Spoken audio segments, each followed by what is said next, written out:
Welcome to the first international conference on Cristóbal Balenciaga. We would like to welcome you to the Cristóbal Balenciaga Museum, located in Guetaria, Cristóbal's hometown, and the place where he first began his training and gradually matured as a designer. And it's also the first museum that has been dedicated to a fashion designer, and since 2011 it has been paying homage to a fashion designer, one of the most important ones of his time. A collection here that we have at the museum and the very important exhibitions that have been developed here all constitute, I think, the hallmarks of the museum's identity. The museum wanted to celebrate this 125th anniversary of the birth of this master of haute couture, holding this international conference, to which we welcome you today, and which we will try to discover new perspectives over the figure and the legacy of Cristóbal Balenciaga. I'd like to pass the floor over now to Miren Vives, who is the director of the Cristóbal Balenciaga Museum.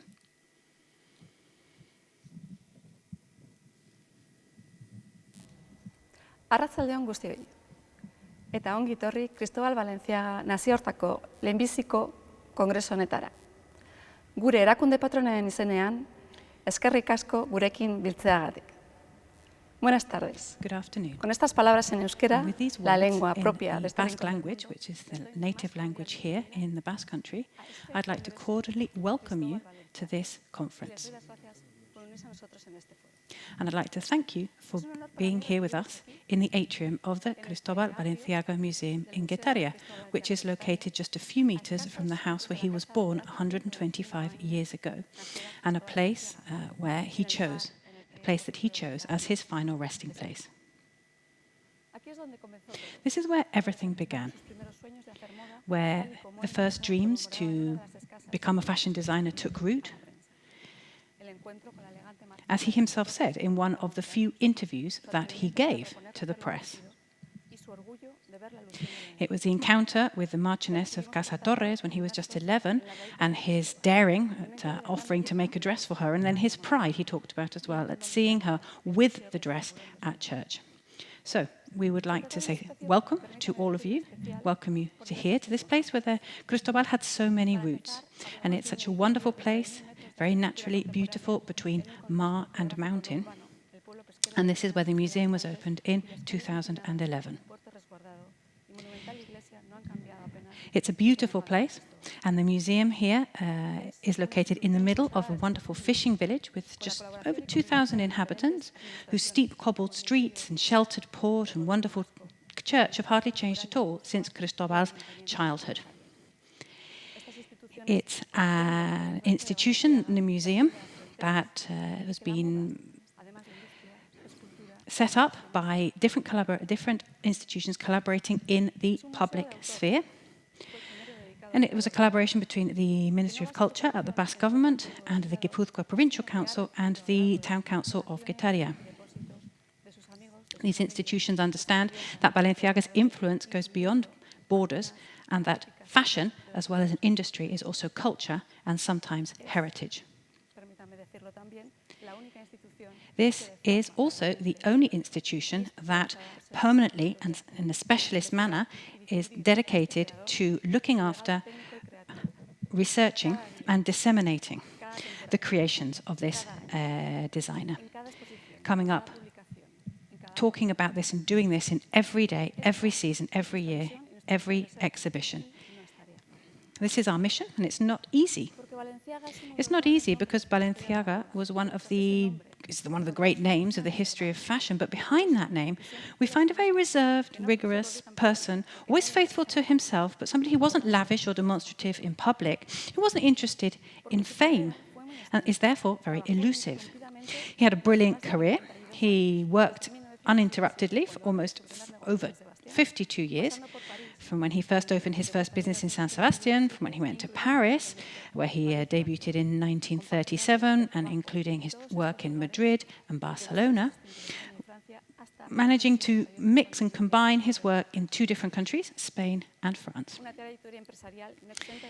It was a professional career that had its difficulties, because obviously we're talking about the very turbulent decades of the 20th century, and he was able to professionally survive 2 world wars. And I think this is because he was incredibly creative. He launched at least 2 collections a year, sometimes more, according to union standards, and always was tireless in his search for perfection. He strove very hard to be innovative in a very competitive context. He was competing against Chanel, Bionnet, Christian Dior. These are just some of the other fashion houses that were present on the scenario at the time. He always pushed the boundaries, collection after collection, but with a very notable internal coherence and a very slow evolution. In the words of Da Vinci, he was a revolutionary without actually carrying out a revolution. And his creations were the result of understanding on his own terms the ideal of beauty, of elegance, and then coming up with 2 or 3 collections every year. Now this gives us some clues about the reasons behind this extensive, very successful, extraordinary career and his very complex personality. But knowing more, knowing things better, understanding certain moments of his career much better, knowing what was unknown, something that hasn't been discovered yet in all the different works by Madame Zhu, Leslie Miller, Pamela Goldwyn and Miren Alfayus, all of this is a very difficult and very complex task. But fortunately, we're not alone in this task. And since the Balenciaga house closed and the official active life of Cristobal came to an end, we have seen that his legacy has gradually turned into heritage. People collected his garments even before the end of his production. And there are many exhibitions have been organized, including the first one in Zurich in 1970. We've had a lot of research has been carried out from the first initial works by Madame Zhu, and also he's been featured in fiction, in film, and in literature. And in fact, sometimes this is such a plethora of different images of him that we have the deceptive feeling that we know him very well, and there's nothing else to discover about Cristobal Balenciaga, but that's not true. 125 years after his birth, and near the 50th anniversary of his disappearance, we realize that there are still many gaps, there are many questions that have been left unanswered, questions that need to be answered. Now, it's true that as we move further away in time from the time when he lived, some sources become less or more blurred, less direct, less accessible, but also at the same time new opportunities open up thanks to new sources, new technologies. New technologies enable other types of analysis, and we also have a context which is broader. And we have a greater degree of objectiveness to enable us to undertake new research which will help us to understand correctly the importance of Cristobal Balenciaga's contribution to the history of fashion. So with this idea in mind, and understanding that this is an integral part of our mission, the idea of finding out new knowledge and presenting it to the world, we launched this call for papers to the museum world, to the academic world, in order to organize this event that we are here at today. The areas that we wanted to explore were very broad and very diverse, and in all of them there were open questions, unanswered questions, things that we needed to explore further, and the response has been magnificent. I would like to express my sincerest gratitude to all of you who participated in the call for papers. In the setting up and the preparation of this conference, what has been key has been the work, dedication and commitment of our scientific committee, who have been responsible for selecting the chosen papers from among all of those that we received. And for this reason, I think they deserve a special word of thanks. So thank you to Miren Alfayus, the director of Palais Galliera in Paris, Ana Balda, lecturer at the Faculty of Communication at the University of Navarre, Amalia Descalzo, a lecturer at the INSEE Fashion Business School at the University of Navarre, Gaspard de Masser, who is the head of the Balenciaga Archive in Paris, Leslie Miller, the senior curator for furniture, textiles and fashions at the Victoria and Albert Museum in London, Carolyn Evans, who lectures at the Central St Martin's, University of the Arts in London, Alexandra Palmer, who is the head curator of the Royal Ontario Museum, and in fact we're very grateful to her because she's going to be giving the keynote address this afternoon. Valerie Stinn, the director of the Museum of the Fashion Institute of Technology in New York.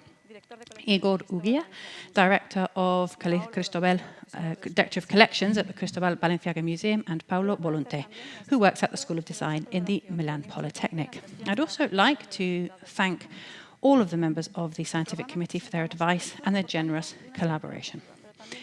So, what we're having today, this event today, is the result of objective selection, but also it's the result of other circumstances. The COVID pandemic, of course, has impacted all of us and has had a direct impact on our world, particularly, making it more difficult to access different sources for our investigative work, making schedules be delayed.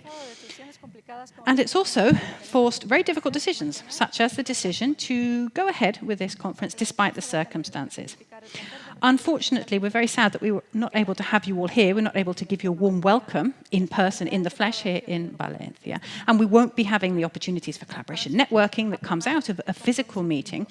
We believed that it was still worthwhile honouring our commitment, the commitment that we made more than a year ago in the call for papers. We've prioritised the objective, the aim of keeping alive the interest of the academic world in the work of Balenciaga. So we've decided to go ahead with the conference despite certain risks and the fact that we're having to have all this technology, which is not our area of expertise. So beforehand, before we start, I'd like to apologise in advance in case we have any technical problems. We're all learning. It's a sharp learning curve. But I think that this opportunity has also, this circumstance has also given us an opportunity to reach out to more people because, in fact, 1,900 people, over 1,900 people from all 5 continents and all the different time zones in the world have put their names down to attend this conference, which is incredible, and we would like to thank all of them from the bottom of our hearts.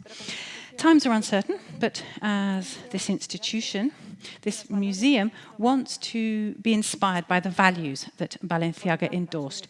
Innovative spirit, willingness to take risks, rigor, consistency, commitment, hard work, collaboration, and a sense of elegance.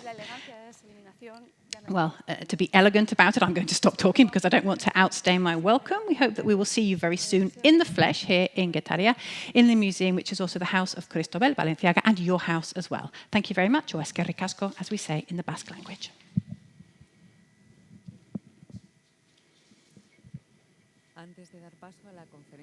So before we pass over to Alexandra Palmer for the keynote address, I would just like to go over some very important ideas just to help you follow the conference in total comfort. The program is divided into 2 days. We have this afternoon's program, and tomorrow afternoon as well, from 3 o'clock to 7 o'clock in the afternoon, both days, Spanish time. We've done this so that it will be compatible with the time zones of those participants who will be participating from Canada, the United States, and Mexico.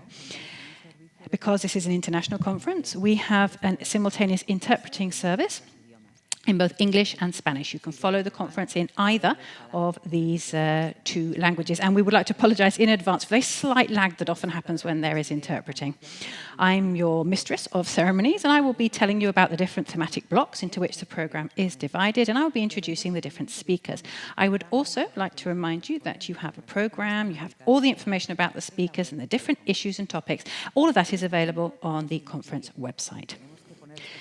Now we have to and this is something that we all need to, this is important, what I'm going to say now. There is a Q&A session at the end of each block. Now, questions can be asked of any of the speakers, specific speakers, or they can just be asked to all the speakers in general. So, while the speaker is speaking, you can also send your questions to the following email address, congress@fbalenciaga.com. You need to say very specifically who your question is for, if it's for a specific speaker, or if it's just a general question, then please say general question for all speakers. The same email address will be available for you to tell us of any problems you might be having or to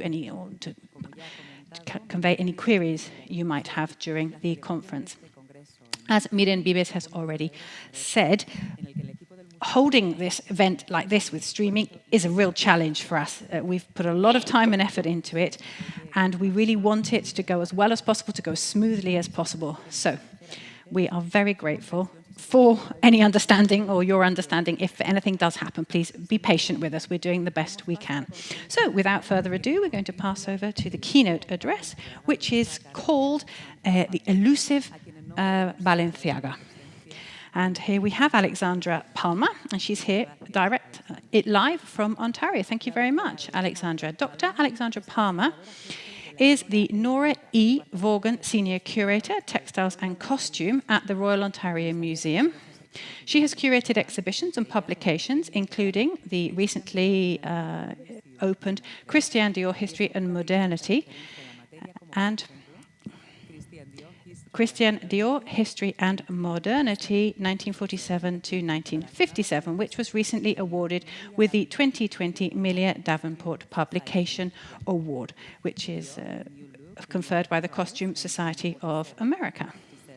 She is also responsible for Dior, A New Look, A New Enterprise, 1947 to 57, winner of the 2010 Millia Davenport Publication Award, and Couture and Commerce, the Transatlantic Fashion Trade in the 1950s, which won the Clio Award for Ontario History.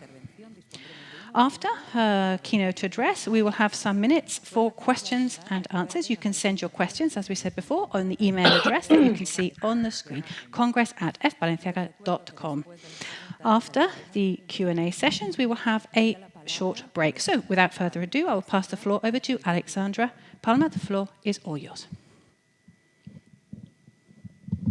Thank you very much. I'm not sure if I'm on screen yet, am I? Can someone tell me I'm on?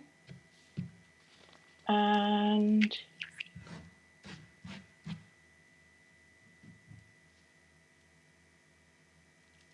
okay, so do I need to share my screen?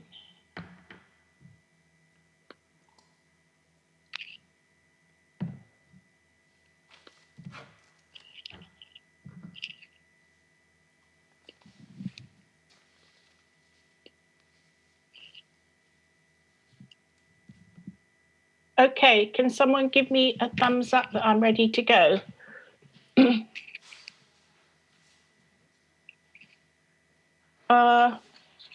Well, I'm talking to my computer from my home in Toronto, and thank you very much, Maytena, and thank you very much everyone here at the Balenciaga Museum for inviting me to do this and to organize a really amazing conference.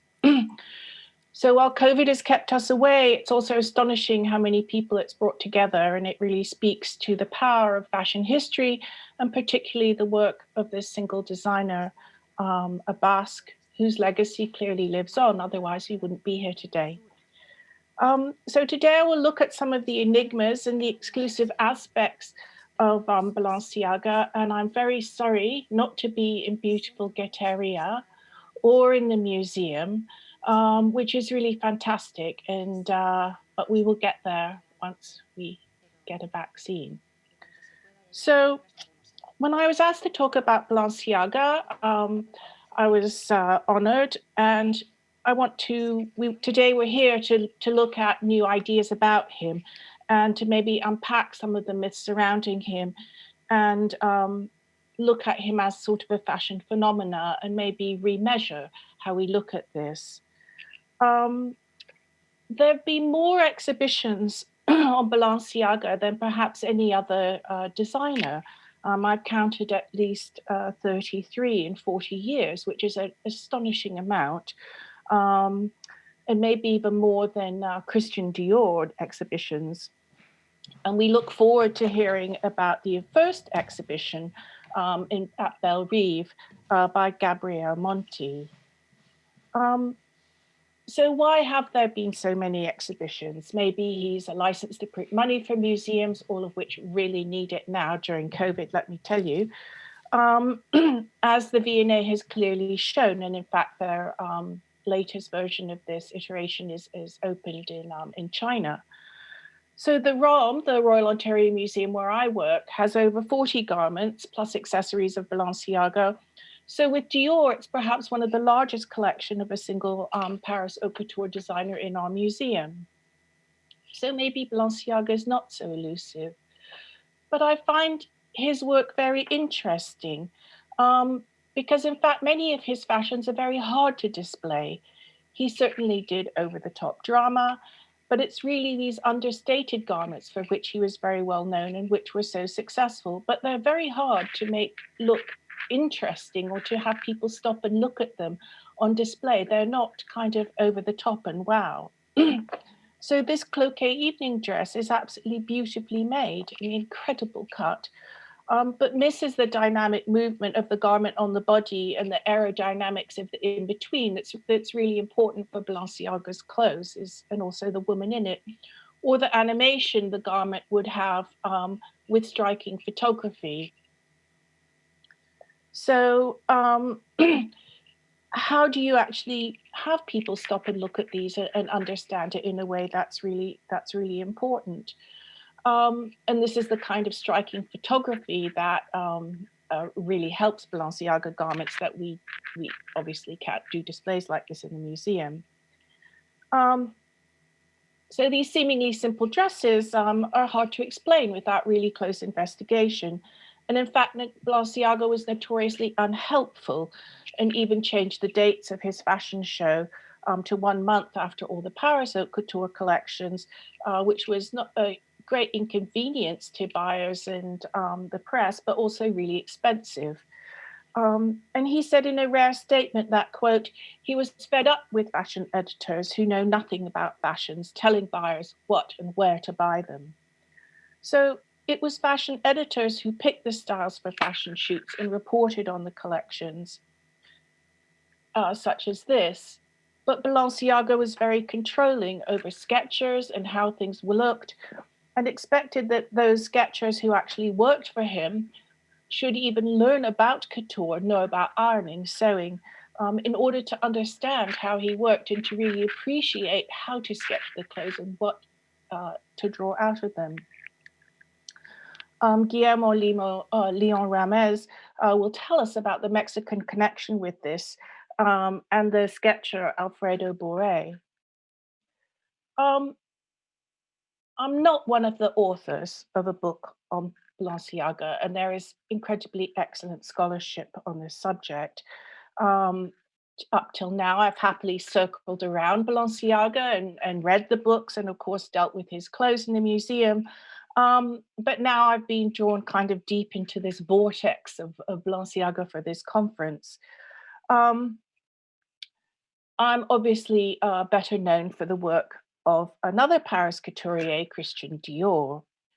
And interesting, the press repeatedly pitted the two of these designers against each other, like prize boxers in the fashion ring, going round after round each season.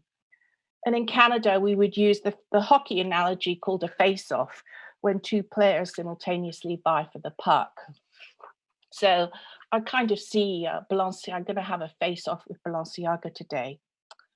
But really, were they competitors, and how similar or different were they? Both opened their Paris houses um, as mature men in their 40s.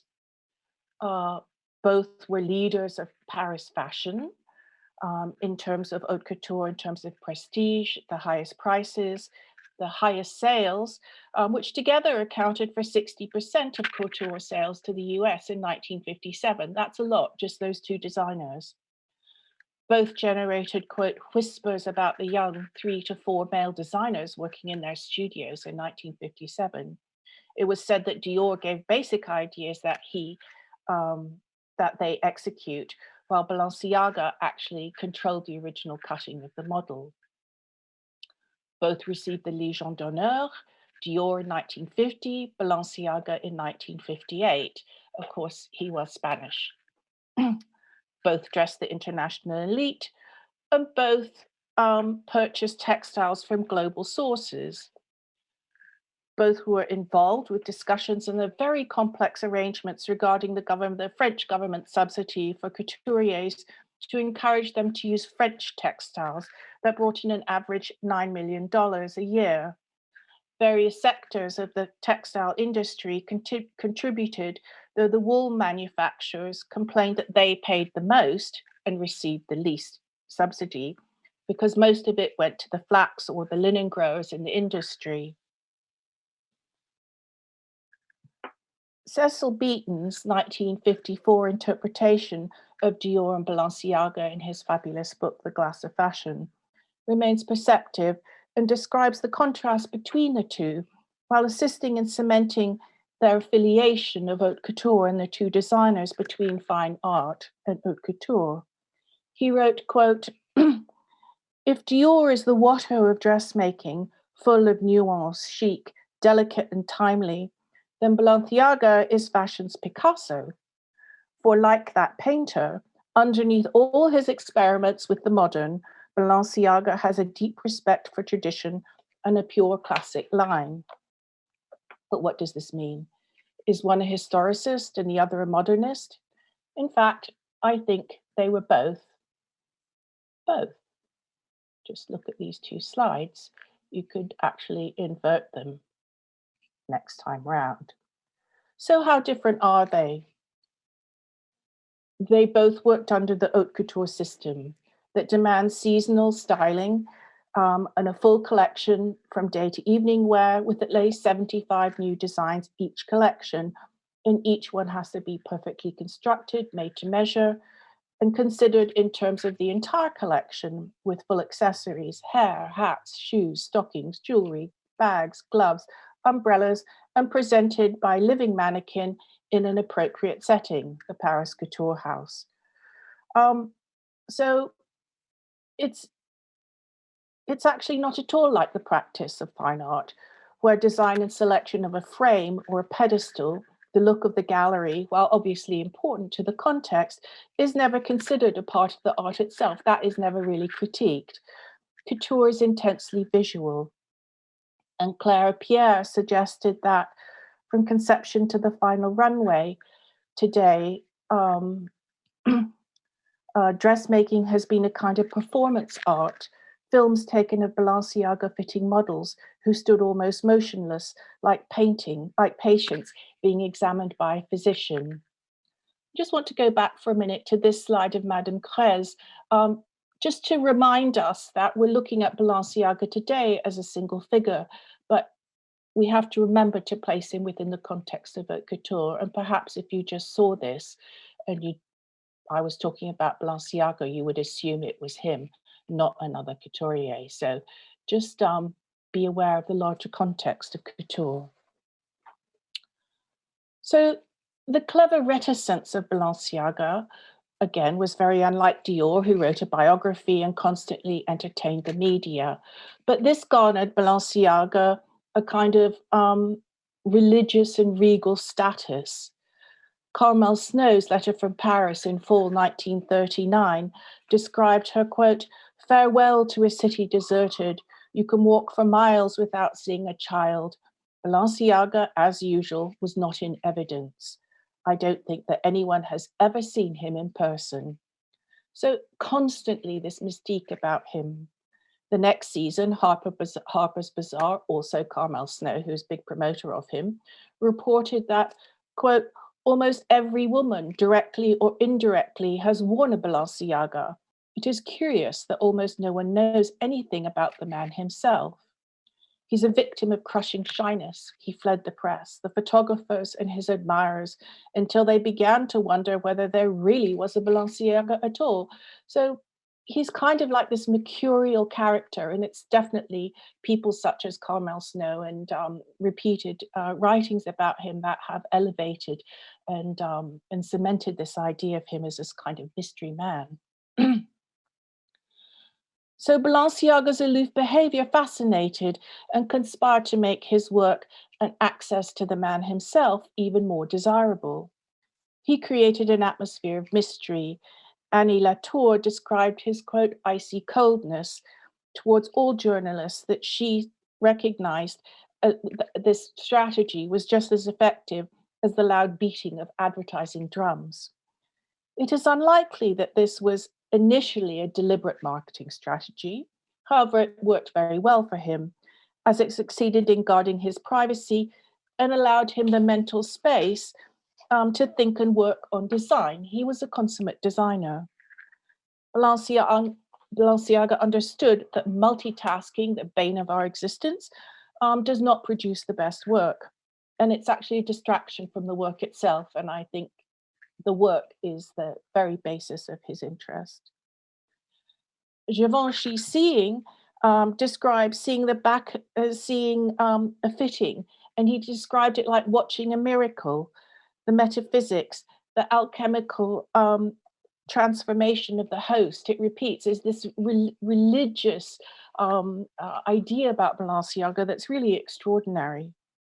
But there is no magic.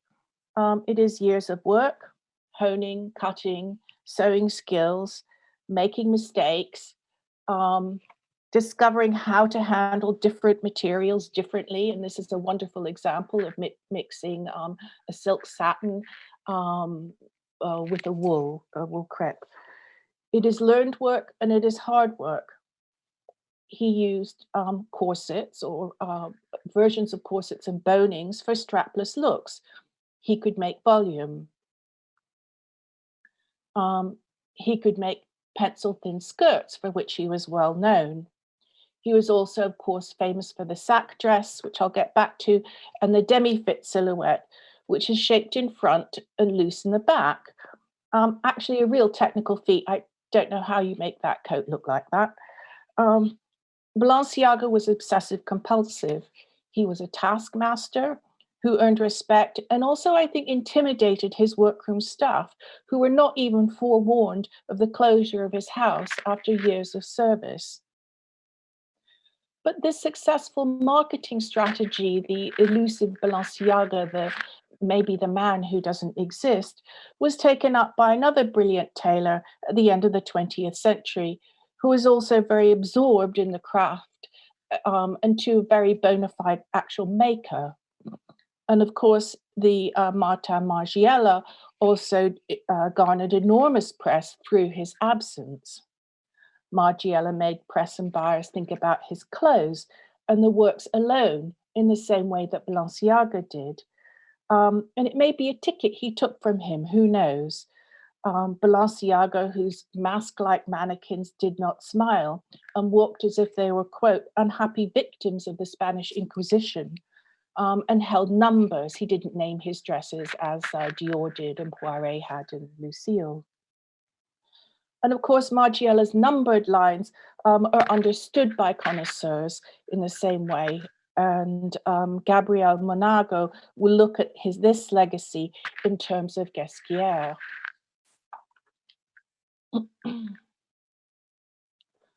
So Annie Latour simply stated that, quote, it was impossible to get an interview with the chief, impossible to learn anything about his origins. It was as though the shadow of the Spanish Inquisition lay over the invisible maestro. And again, there is a repeat sort of leitmotif of the Spanishness and the Spanish Inquisition that goes through a lot of the press reports on Balenciaga. But it underscores the sobriety of the house and also the Spanishness. And this has been, of course, talked about by Hamish Bowles in different exhibitions. He was linked with fellow Spaniards in the press, Madame de Pombal-Pacin, and later the Basque Corrège, who also worked under him. Balenciaga worked closely with those who spoke Spanish and perhaps also thought Spanish. And later, of course, Spanish-speaking Oscar de Lorento was important in these exhibitions on Balenciaga. So his Spanishness has been well studied by Marie-André Jouve, Hamish Bowles, Leslie Miller, and Miren Azulas, a fellow Basque, who's carefully detailed his years before Paris in a wide-reaching and very interesting cultural biography. So in this conference too, we look forward to listening to Santa Maria and Roman's extension of Arazula's work, and Leon Ramirez talk about Balenciaga in Mexico, and Kirsten Toftegard's search for Balenciaga in Copenhagen. So it's not just the Spanish reach is going far, we're going to find out. So what is perhaps less elusive about Balenciaga is his interest and preference in textiles. He really needed these to get started, as of course everyone does. The book Soie Pirate, The History of Abraham by the Swiss National Museum documents an important manufacture and reveals the prints and textures. Balenciaga was recognized, as holding bold, as including bold color in his designs as much as he was for his extraordinary use of black, again, a Spanish motif. His rich embroideries, some of which he is credited of creating himself, will be illuminated by Salinas and Albertini's examination of La Perse. Well, Victoria de Lorenzo, whose talk opens this conference, has identified more than 90 textile suppliers during the period of 1947 to 68. That's a lot. We look forward to her new findings on Balenciaga suppliers of the beautiful wools he used. That came from the west of England and Donegal tweeds. So Leslie Miller has pointed out that Balenciaga did not take the haute couture subsidy offered by the French government. In 1950 to 1963, Paris Couture houses received this subsidy that ranged from $300,000 to $600,000. And this was against these French fabric firms, which I spoke about. But to qualify, the house had to agree to use 80% fabrics from French producers. And this could be difficult. So a portion of her funds received depended on how much fabric was actually used. So Balenciaga preferred to have the freedom to select from any international supplier, and he didn't really worry about this. And he worked with French, British, and Swiss manufacturers. For the first in-depth study on this incredibly fascinating and very, very complex system, I refer you to Vincent Dubé, Senecal's new work, La Mode Française, and this will make your head spin trying to understand how all this worked as he delves into this complex relationship and really the world order that happened economically and politically at this time in the late 50s. So Ungaro, who also was one of those men in the studio who worked for Balenciaga, said Balenciaga was very modern. He invented the modern couture. So I love these challenges. Let's see about this. What is important to understand and recognize, I think, is beyond this repeated mastery of Balenciaga's breadth is his expertise, is he was a tailor who understood how to manipulate the textile with ironing, padding, stitching, and all the things that you need for tailoring.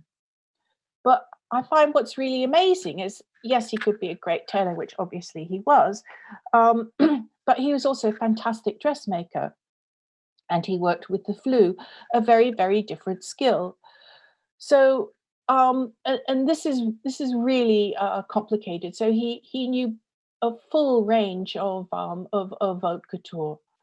And this is, of course, how the haute couture salons, ateliers are divided into these two techniques of making, because you really do need to practice in one, not the other.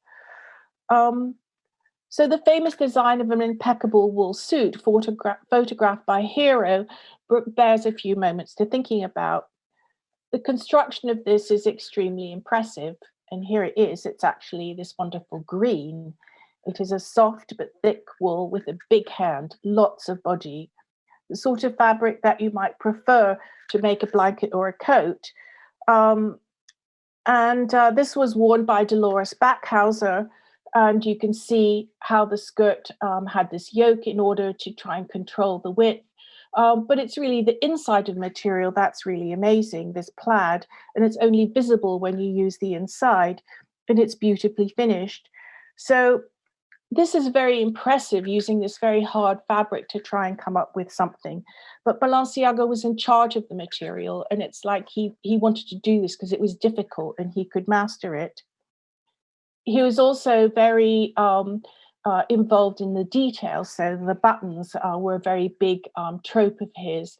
And Berta Pavlov has looked at this one button to understand how it was put together. And in fact, the buyer of the coat, that evening coat, had extra buttons made for her coat from the house because she was so worried that something might happen to them, and recognized that it was a very important aspect of the coat with these very special buttons. So Berta Pavlov will talk about these construction details later, as will Alistair O'Neill, and Ruth Valentin Arrow will look at the conservation of a wedding dress, and Ben Wyman will actually discuss Balenciaga's personal style, and I'm interested to know about his suits. So his style could be elusive technically and mentally. In 1968, the New York Times reported that the best thing about a Balenciaga collection was its familiarity. His clothes were considered the apogee of elegance, but as one writer said, elegance was never sexy. The clothes were like the architecture, costly and permanent. So this sort of elegance and maturity was taken over by arty and youth when Balenciaga closed his house. Americans were restless with his so-called reruns and agreed that the collection was the best technically, but maybe not the most interesting. They're the famous and most extreme designs he's really well known for, such as this incredible trapezoid gazar dress that did not sell well. It is a Trafalgar. It is a study in cloth, a science experiment in gravity and structure. And these are the images you think of when you think of Balenciaga. But some styles were wildly successful and easier to wear. The sari dress here worn by Liz Taylor, Miss Hulser, Baby Jane Hulser, who was a filmmaker in Andy Warhol's factory, reported, quote, "I didn't buy it because everyone in town bought it. It was the most beautiful dress in Paris." But the most elite socialites who wore Balenciaga validated the production and have even contributed to books and exhibition catalogues that validate their taste and their expenditures. They have been significant in making his image. Examples, of course, are Mona Bismarck, seen here, the University of Texas collection, principally from 2 clients, and well documented by Myra Walker. In fact, a Balenciaga client was so depressed upon hearing of the closure of the house that she didn't leave her room for 2 days. Again, more of this sort of myth-making. And Carmel Snow, editor of fashion of Harper's Bazaar, has said to be in love with him and certainly gave him many pages in her magazines. And this relationship with women fashion editors will be discussed by Julie Elber.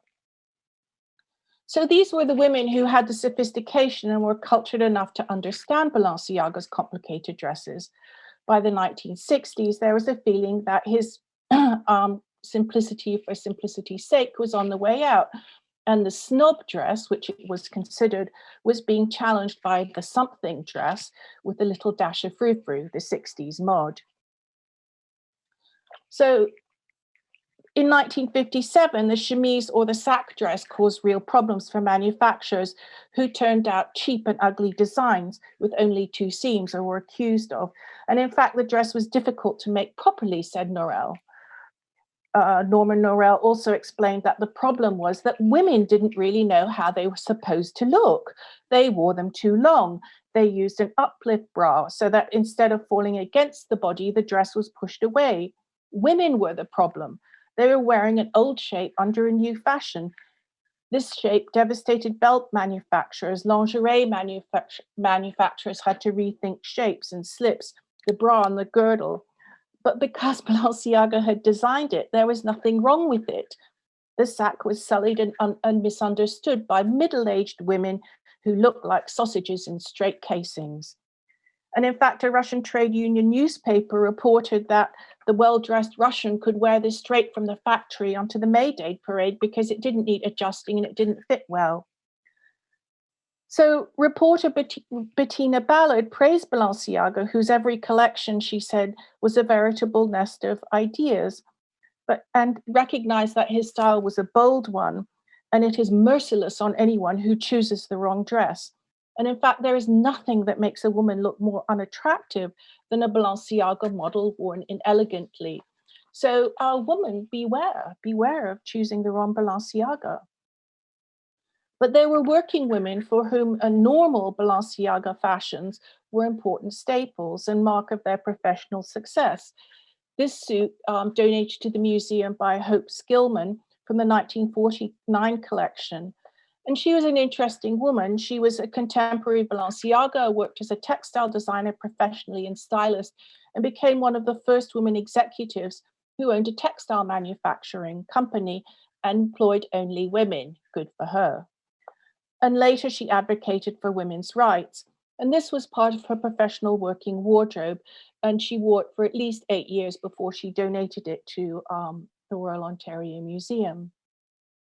Another example, this 1965 navy suit worn by Barbara McNabb, who was an editor for an important fashion merchandising magazine and one of the first female business editors in Canada. It was a bonded model she purchased, and she loved this suit. And she said it gave her some substance and position. But she could buy it discount in this way. And she wore it with white gloves and a hat similar to that one shown in the photograph in the house. And if she was feeling jaunty, she'd wear it with polka dot gloves. And this too is well worn and well loved.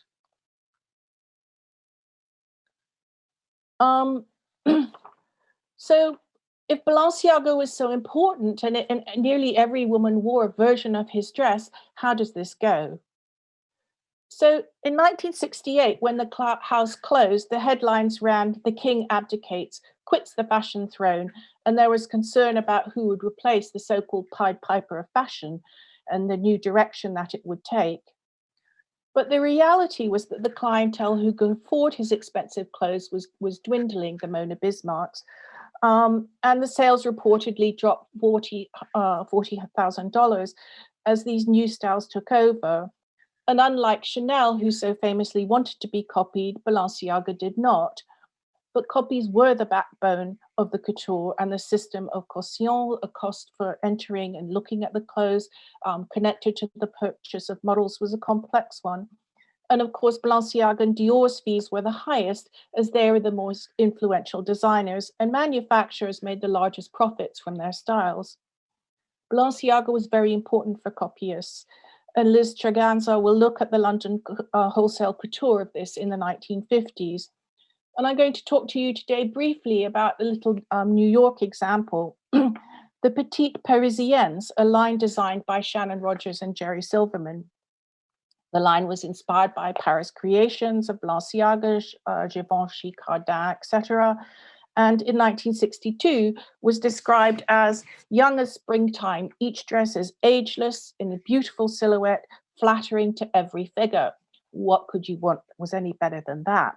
And also for any age of woman. So this is kind of like a universal design they're pushing.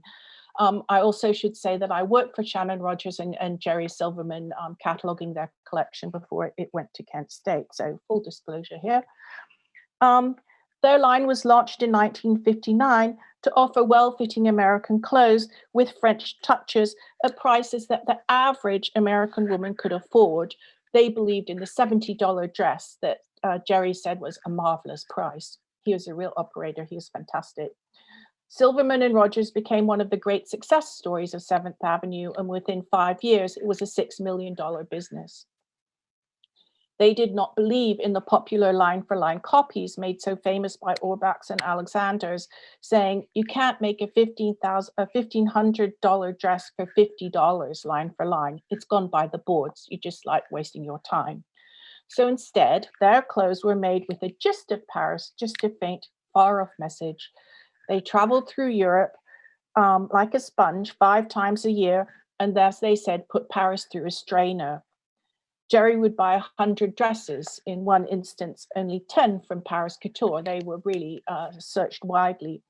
And in one instance, 14 dresses from Belinda Belleville in London, the new designer. And they had a Spanish designer, Elio Berhanier, they purchased from in Spain, and they adapted his designs for Bergdorf Goodman's Miss Bergdorf shop. And of course, they went to Balenciaga. So here's how it worked. In February 1964, they left the morning after a big Balenciaga opening in Paris. back on the plane to New York. 6 days later, a crowd was gathered in their 7th Avenue showroom to see a Paris collection, but not the imports they had bought that would not arrive for 2 more weeks. What the buyers saw was their distillation of French styles. They'd had the New York manufacturer standing by and burned the midnight oil so that their Americanized version of Paris were ready. They brought out a little collection every 6 weeks, kind of precursor of fast fashion. When they received the 3 new Balenciagas they had purchased, they saw the similarities to past collections with the same body and a lower neck, but they still, quote, crawled in between the seams of the new collection, end quote. For instance, they translated a violet wool sheath dress into an easy, slim skirt and a short waist-hugging jacket that revealed a wide leather belt. And maybe it was something like this. They lent their original Balenciaga dresses to friends such as Diana Shore, who danced up a storm at the El Morocco in it. Their average client was 5'4", the petite, and Balenciaga was so great because, as one reporter opined, quote, if only the young could try on the incredible coats, they would learn that due to the construction, they could be worn by a woman 5'11" and 5'4" if they just changed the hem. Another secret of their success was a short waist. This they learned from Hattie Carnegie, whose little suits they tore apart and studied. And of course, Hattie Carnegie was a great and highly successful high-end American retailer and also copyist. For them, Balenciaga was the greatest. By 1964, they had sold 25,000 adaptations of a simple, sleeveless Balenciaga dress, one model, that they'd bought a few years ago, and it was still going strong in a different fabric. A report in a New York party remarked that it was filled with Balenciaga adaptations to burn, all dancing around the room. Balenciaga was everywhere. So to conclude, thinking about the man and his work within the context of Paris couture, international fashion, perhaps some of the mystery is filled in. So by the end of these 2 days, we'll hope that you'll have a greater understanding of his work within broader contexts and international circles, and unpack some of this myth-making that surrounds him, and enliven the man and his work with new histories and new viewpoints. Thank you very much. And I'd just like to thank my collaborators as well as the translator, who I haven't seen. Thank you very much.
Ireland.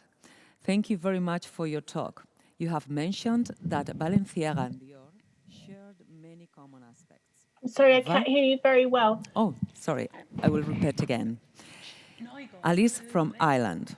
Thank you very much for your talk. You have mentioned that Balenciaga and Dior shared many common aspects. However, they had very different advertising and commercial policies.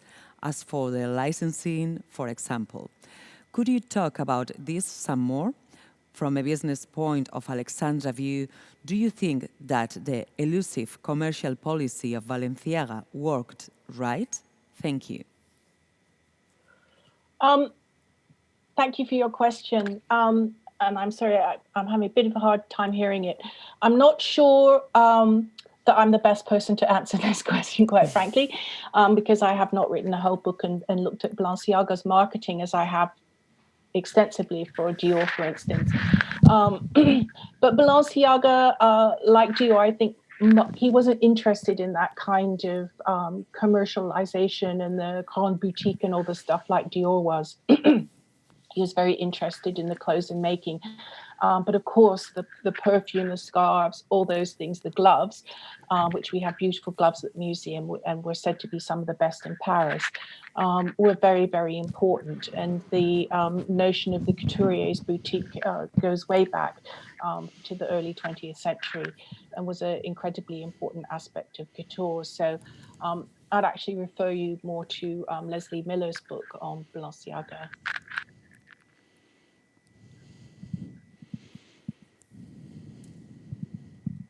Thank you, Alexandra. Thank you. And the second and the last question for you, Charlotte from London. Christian Dior and Balenciaga were contemporaries for a few years in the 1950s. In your view, with the benefit of hindsight and based on the visual evidence, to what extent did they influence the other work, and were they reacting against each other, or did their work complement the others? Interesting question. And of course, I don't know. Balenciaga was not the most social creature, and he was friends with Chanel until they had a rupture. He wasn't really interested in hobnobbing with other couturiers. And in fact, none of the couturiers really were very close friends in that way. Certainly the men who worked in their studios and the women who then subsequently became, and Givenchy, who actually didn't work for him, but was his sort of disciple, was very important, obviously. But I think Dior and Balenciaga had respect for each other. There's the famous quote from Bettina Ballard about Balenciaga being sort of disgusted about Dior's use of snaps and buttons so women couldn't get into dresses by themselves. And some of Balenciaga's aren't so easy to get into. They're slightly easier. I think they both had respect for each other. They really had two completely different approaches to life and the way of making clothes. And I think Dior was much more interested in his couture house and in sustaining Paris couture and being a French example of couture and having a kind of national project like that. Whereas Balenciaga, as a Basque and a Spaniard, was going back and forth, had his Spanish workrooms, had his Spanish businesses. So in a way, he was a bit more schizophrenic maybe of where he belonged. And I think his foot was always very firmly in Spain. So I think their styles complemented each other. Thank you.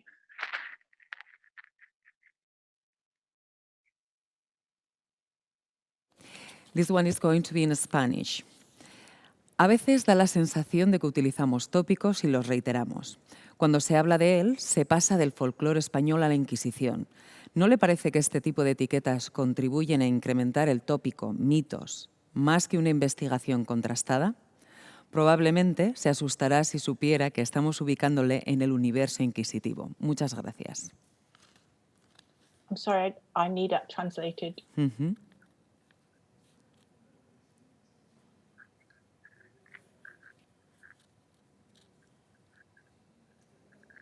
Okay, I'm going to repeat again. A veces da la sensación de que utilizamos tópicos y los reiteramos. Cuando se habla de él, se pasa del folclore español a la Inquisición. ¿No le parece que este tipo de etiquetas contribuyen a incrementar el tópico, mitos, más que una investigación contrastada? Probablemente se asustaría si supiera que estamos ubicándole en el universo inquisitivo. Muchas gracias.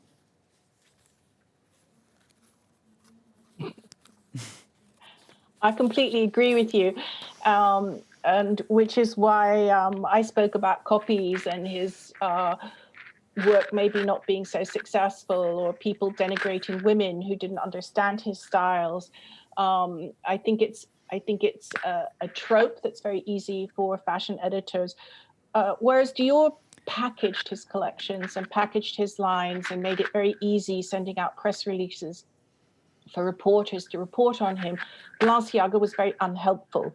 So these kinds of things that editors can immediately hang on to and understand, such as the Spanishness, the beaded jackets, the little boleros, the Spanish Inquisition, they just become repeated because they really don't know what else to say. And I agree with you. It's kind of a silly way of looking at things. But it does make good fashion press, and the media needs these things, and obviously he paid tribute and understood his Spanish roots, but it wasn't as slavish, and I don't think he was in any way a sort of Spanish inquisitor. But it's interesting how these ideas have come up, I think, and it's interesting to look at them and maybe wonder what those did or why those exist, and then go beyond them and look at something else. And I agree. Thank you for your cliched question. Very good.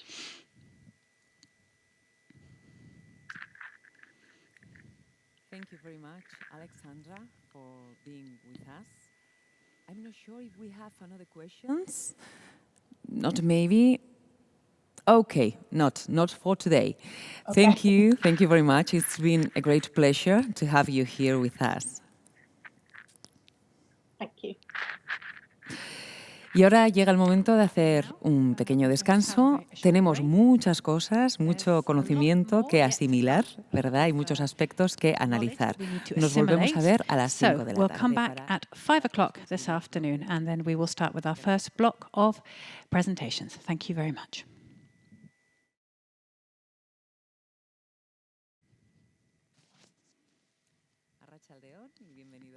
Good afternoon, and welcome back to the first International Cristobal Balenciaga Conference. Perhaps for some of you, this break has been slightly longer than expected, but we wanted to stick to the timetable that we had agreed on with our speakers so that we wouldn't inconvenience them. So thank you very much for your understanding. We're now going to start with the first panel, which is called Biographical Aspects of Balenciaga. Balenciaga's long professional career and the fact that he worked in San Sebastian, Madrid, Barcelona, and Paris meant that the network of relationships he formed in his life was so extensive that it makes researching his biography very, very difficult and fairly complex. And there are still many aspects and questions that need to be clarified. Now, to talk about some of these biographical aspects, we're going to hear from Ben Wyman from London and Julie Elba from Boston. Ben Wyman is the manager of the Centre for Fashion Curation at the University of the Arts in London. And his talk is entitled Cristobal Balenciaga's Personal Style, a Material Culture Approach to His Life Story. Julie Elba is an independent researcher and journalist. She's currently writing a biography of the designer Claire McCardell. Her talk is entitled Balenciaga and the American Fashion Editors Who Shared His Private World.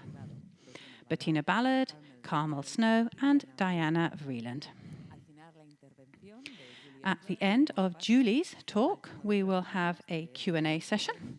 And remember that you can send your questions in while they're talking using the email address. So you can write them and you can send them to congress@fbalenciaga.com.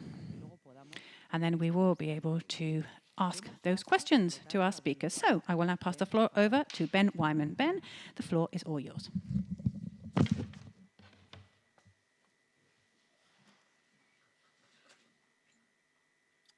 Thank you very much. I hope this will start sharing soon.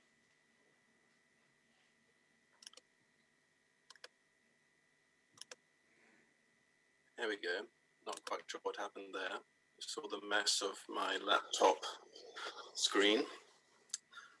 Thank you very much to the conference organizers and the committee for selecting my proposal for this conference. Apologies in advance to Alexandra. My focus today is more on Balenciaga's everyday dress, not so much on his suits, although there is a little bit of suiting in there. So please forgive, and I hope you'll gain some insight into Balenciaga's clothing regardless. So Cristobal Balenciaga's personal style is evident in photographs of the design. He presented himself in crisply tailored suiting, white shirts, and small knotted ties, hair swept back from his forehead, the cuffs of his shirt perfectly exposed at the sleeves of his jackets. In the workroom, he protected his smart clothes with efficient white work coats. The style is austere and in keeping with the suave presentation of masculine self in mid-20th century Europe. His paper positions his public presentation and perception in the media of Balenciaga amongst pieces of his personal clothing in the collection of the Balenciaga Museum in Guetaria. Other than pieces like two formal double-breasted dinner suits and a monogrammed dress shirt, the designer's clothes in the museum's collection are very different in style to that he chose to portray in public. Sporty blouson and casual trousers in textured cloths offer a narrative of an informal approach to Balenciaga's dressing that few would have witnessed in his lifetime. These garments, as a group, make a very different story than that previously known of Balenciaga's presentation of self. They also potentially offer another perspective or perspectives on his design practice. It has often been described how we use clothing as a barrier and an invitation to our lives in different ways to other objects we surround ourselves with. As we move through our everyday life, body and clothing rub against each other, leaving marks, patination, the imprint of physical presence, a tangible record of biography. This is described as materiality, well researched already, so I won't expand on this. The point being, clothes act as connective tissue between our bodies and ourselves. Themes such as material culture, the biography of objects, and materiality emerge throughout my discussion. In this sense, they offer evidence of the relationship between the wearer and worn clothing. Subtle signs of use, the fading of cloth and the stains of life and time suggest other lines of inquiry into someone's life. Surface studies as a field assists in questioning the use of clothing and building a life story. The coexisting nature of textures, forms, skin, surfaces, and other surrounding objects influence our interpretation of them. Artist Janice Jeffries uses the notion of labored cloth, and theorist Elizabeth Abel describes materialized memory when describing cloth's materiality.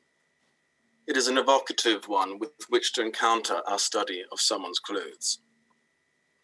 I argue that the clothes of one person and the biographies of those objects offer researchers information beyond paper ephemera and oral histories, for example, about someone's life story. This enhances our understanding of personal identity and choices. This paper presents an approach to material culture that reinforces the importance of studying the clothes worn by people like Balenciaga, as much as the paper ephemera, privileging the fashion object as biographical evidence to augment the portrait of his life. My presentation today is about expanding on the known biography of him using articles of his personal clothing in the museum's collection. Also posited an idea around how he altered his clothes to fit his body, something I'll expand on later. This research on Balenciaga's clothes is at an early stage, with lots of insight to explore in the future, and I hope some of you today will be able to help me with a few questions to help flesh out the story as we go on. For those interested in life writing and fashion history, Balenciaga is an elusive character to paint a picture of. The public portraits of him, those he chose to present to the world at least, depict a formal persona. He was known as a reclusive, reserved, invisible man of haute couture. Coming from a humble background, he was deeply religious and conservative. In his private life, he preferred simplicity and austerity. Balenciaga is challenging to draw a portrait because of this privacy. A question that arose to me as I went through this research was his perception of the bodies of the woman he created formal, austere clothes for, perhaps translated to his perception of his own body. How did he see himself? This is a composite picture, so please ignore the sort of line down the middle. It is one jacket, I assure you. Balenciaga's fascination in crafting cloth to fit a body is evident in his formal tailoring for women. For his personal clothing, in his public presentation of self, he favored tailoring to dress his own body. The museum's collection has 2 dinner suits of his, one deep navy, the other black. They are classics of their type. This black suit, made or handed over to him after payment, in Spain in November 1947, is expertly cut and tailored. At this point in time, materials were still scarce after World War II, and rationing in many countries was still in force, including Spain. The tailor who made this suit worked with material that may not have been first choice in quality, but the overall effect is elegant. When analyzing this suit, the size and form, the physical size and form of Balenciaga's body literally begins to take shape. An inverted Y-shaped dart is covered by the jacket lapel, shaping the front panels of this jacket. The tailor was molding the cloth to cover a fuller chest through shaping and shrinking the cloth with the iron, adding and darting. The waistcoat is also elegantly cut and shaped, backless, the strap at the back stitched quite roughly. The collar hides another dart, again reflecting a shaping of cloth over a larger chest. The trousers are also expertly tailored with a 33-inch waist. It looks as if every edge inside the trousers is oversewn by hand. There is no overlocking. The front pockets show signs of wear and tear, and the back pocket little used, if at all. Canvas is used to keep the trouser cuff stiffened and in place, as you can see here.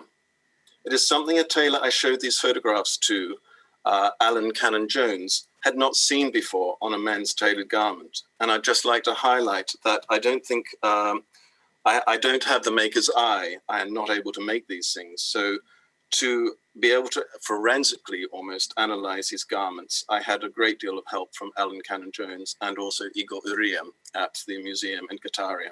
And they've been invaluable for this research. So a question arises, is this Balenciaga and the tailor carefully managing the cloth to avoid the hem flapping about his ankles? As you'll notice, lots of questions kept on arising as I continue the research.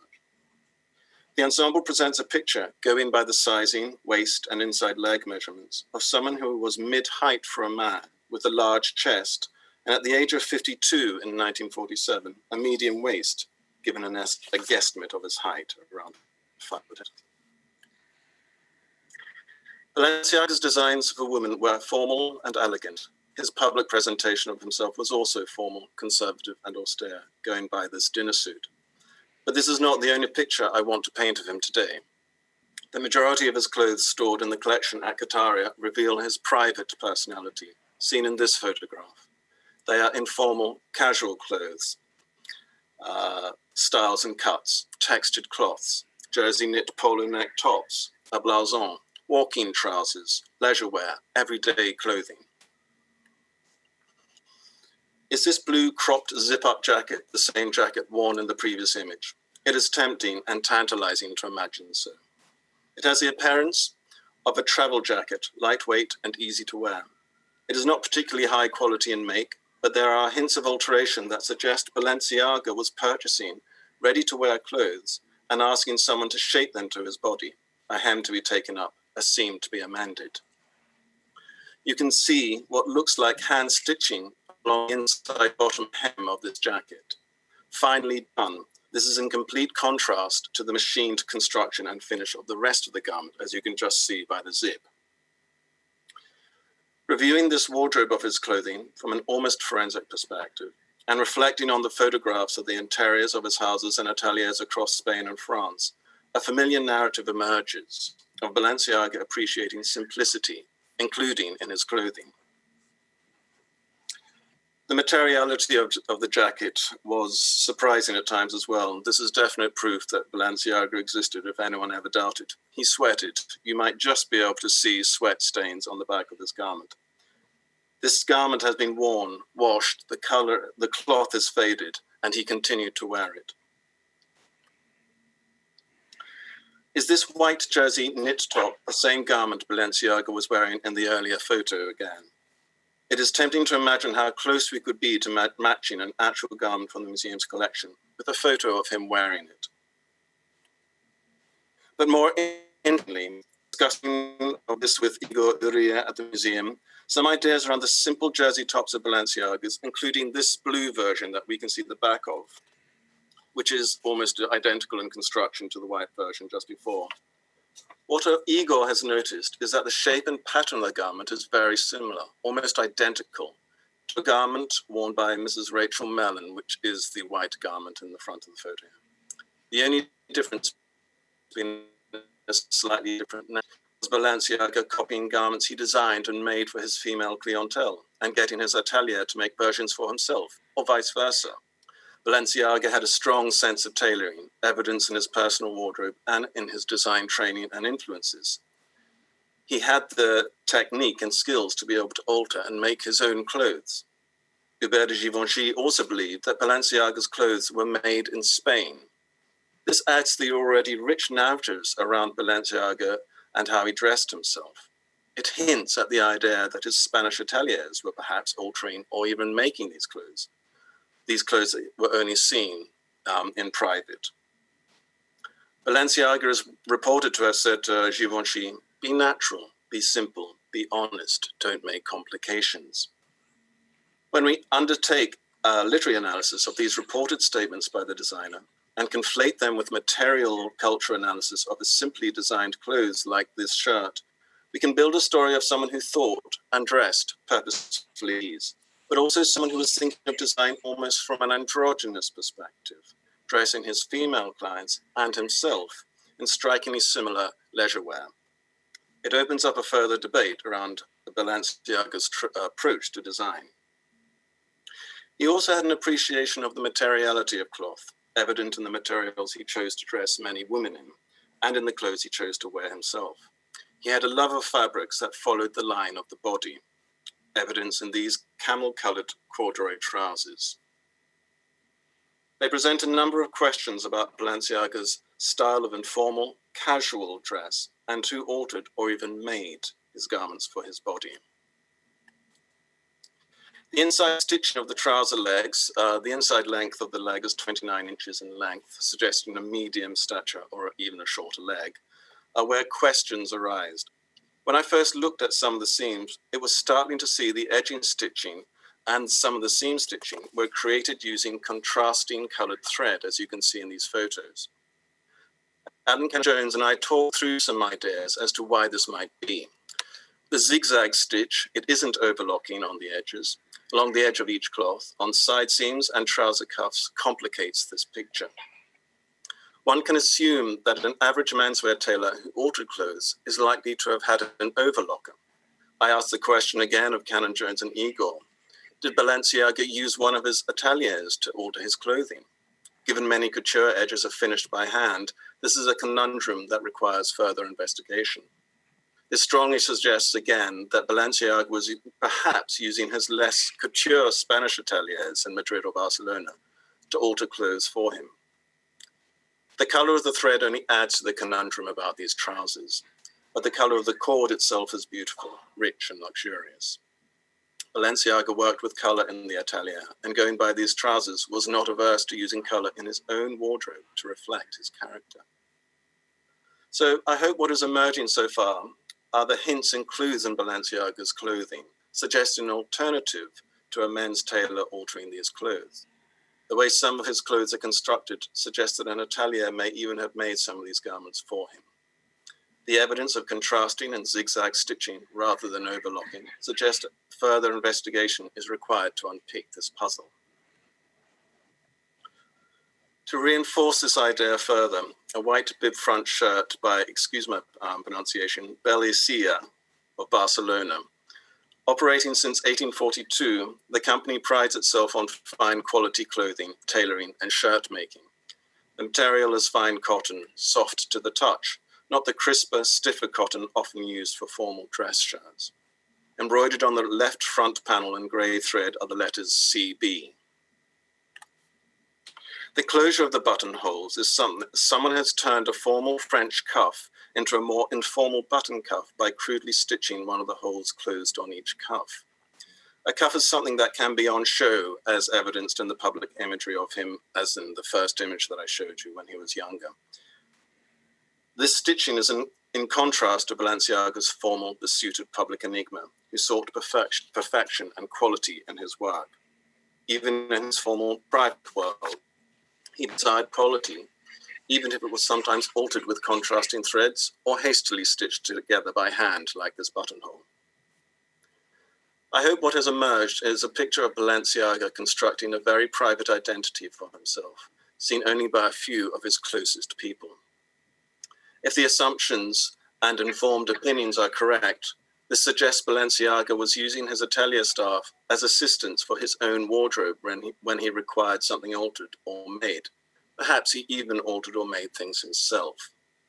It also suggests a man who liked his clothes to fit just so, and was willing to purchase something, often relatively inexpensive, that had interesting textures and fabrics.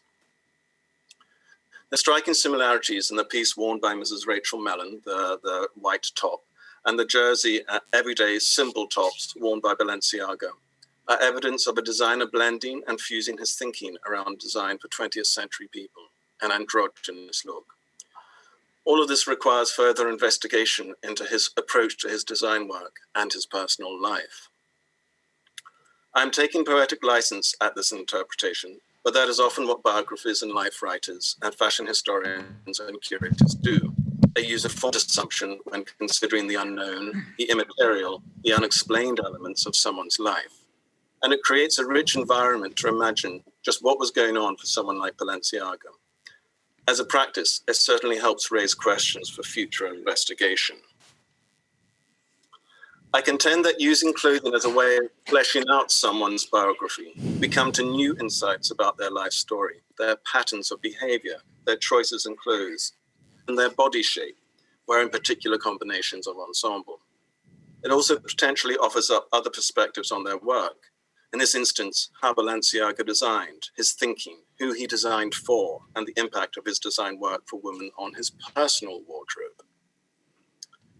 Balenciaga's personal, casual clothes in the museum's collection at the very least augment his love of simplicity and uncomplicated ease in his personal life, but also offer insights into his thinking around his design work.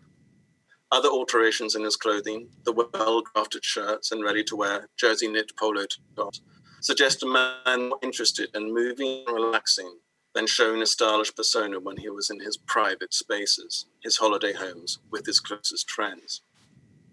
It is these decisions, these choices of clothes, that can reveal more about how Balenciaga saw himself. Thank you very much, and thank you to the translator, and Igor Uria and Alan Cannon-Jones. Thank you.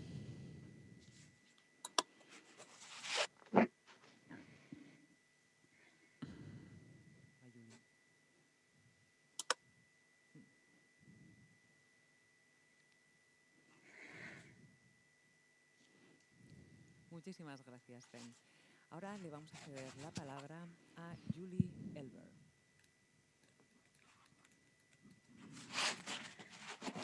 Hello, and thanks very much to the Balenciaga Museum and those who organized the conference.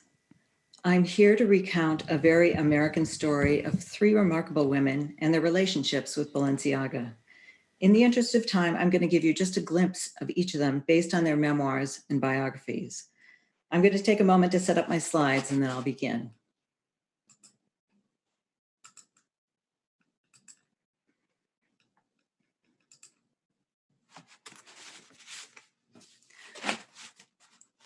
They were all colleagues and to a certain extent, rivals.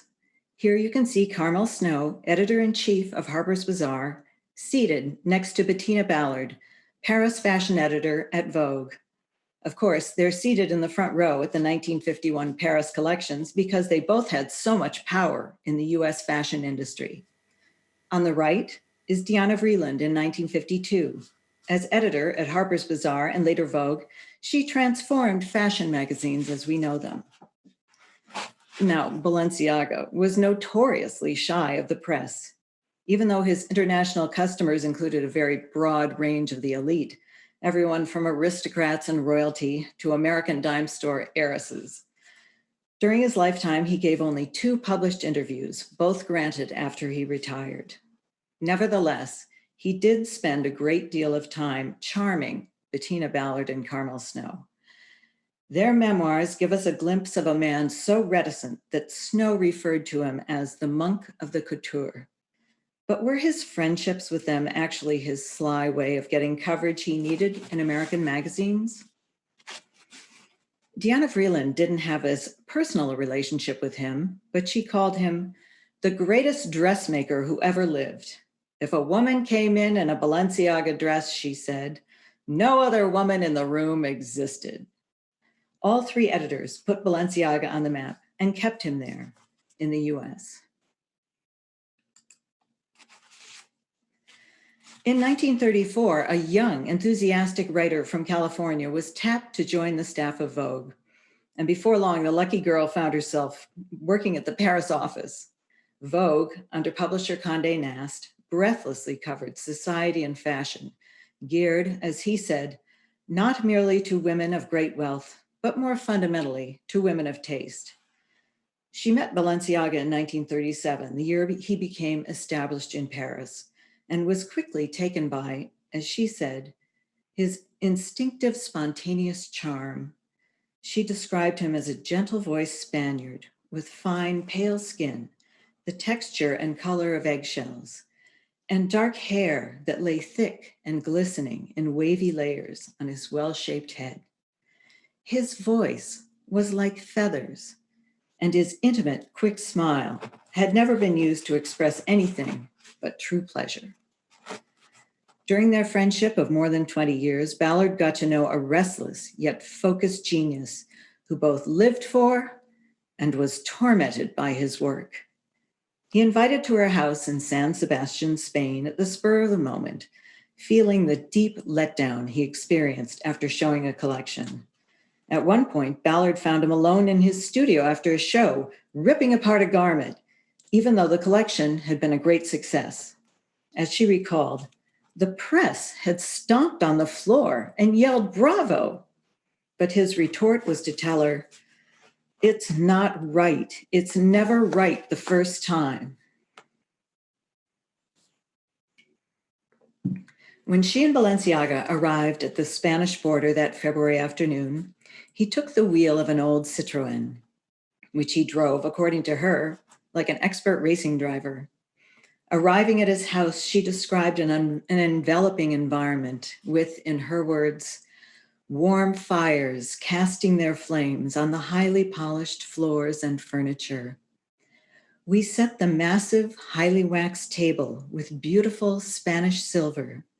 We ate strong Spanish food, drank strong Spanish red wine, and talked until we unwound our Paris tenseness and went off to our rooms to sleep. Later, Balenciaga whisked her away to visit his home in Madrid, a flat over his couture house, which she described as austere. While she was there, she ordered clothes from the atelier. The fittings were a tug of war between Balenciaga and his tailor. The tailor, Juan, who was just recovering from a heart attack, would come up bringing my suits. No sooner would he get to work meticulously with pins than Balenciaga would come in, half-shaved, razor in hand, and start tearing the suits apart. Poor Juan would clutch his heart and watch all the stitches of the day before being ripped out. When he went to work, he was so concerned with privacy that he would go in and out of the back door of his atelier. And, as she recalled, he never appears in his couture salon or sees his doting customers. So the question remains, was theirs a true friendship or a marriage of convenience that benefited the journalist who needed access and the designer who needed coverage in the US? Well, she met him before his first Paris collection and recalled, "I was anxious for his success because he was my new friend. I hardly thought of it from Vogue's point of view." And from her accounts of more than 20 years of warm socializing and travel, it does appear that they were true friends. If Vogue magazine was considered the society dame in pearls, then Harper's Bazaar, under editor-in-chief Carmel Snow, was the brash, active American girl. photographer Louise Dahl-Wolf called Snow the greatest magazine editor ever, who was responsible for making the bazaar in those days much more interesting and less conservative than Vogue. Carmel Snow came to the US from Ireland as a child, and by the 1930s, she was shaking things up at Bazaar, recruiting and inspiring a talented stable of writers, photographers, and artists. Snow was the first to spot Balenciaga's talent, recalling later that the severe elegance of his designs was too new, too different to be widely appreciated on its first appearance. But by the mid-40s, World War II and the German occupation had crushed Paris haute couture. The transatlantic ships stopped running, and without French fashion news, US magazines started promoting American designers instead. Though Balenciaga kept his houses open, his clientele changed from aristocrats and socialites to coarse women who made their money on the black market. It was during this era of post-war deprivation that the reclusive designer sought to meet the influential editor. Carmel Snow described dining at his Paris apartment until 2 a.m. as enchantment all around. When invited to his house in San Sebastian, she deemed it as remote and simple as his personality. Well, soon after, word started getting around the fashion world that with Carmel's marriage gone cold, her friendship with Balenciaga was really a crush. Janet Flanner, a writer based in Paris, gossiped that Carmel was really daft on him. After a while, her attention began to cross the line, and for an editor with so much power, it bordered on unethical. She hounded him for attention and pushed ill-fated business advice on him. And she bragged that one famous style of jacket was created just for her. "I think he took pride in the way I wore his creations," she later wrote.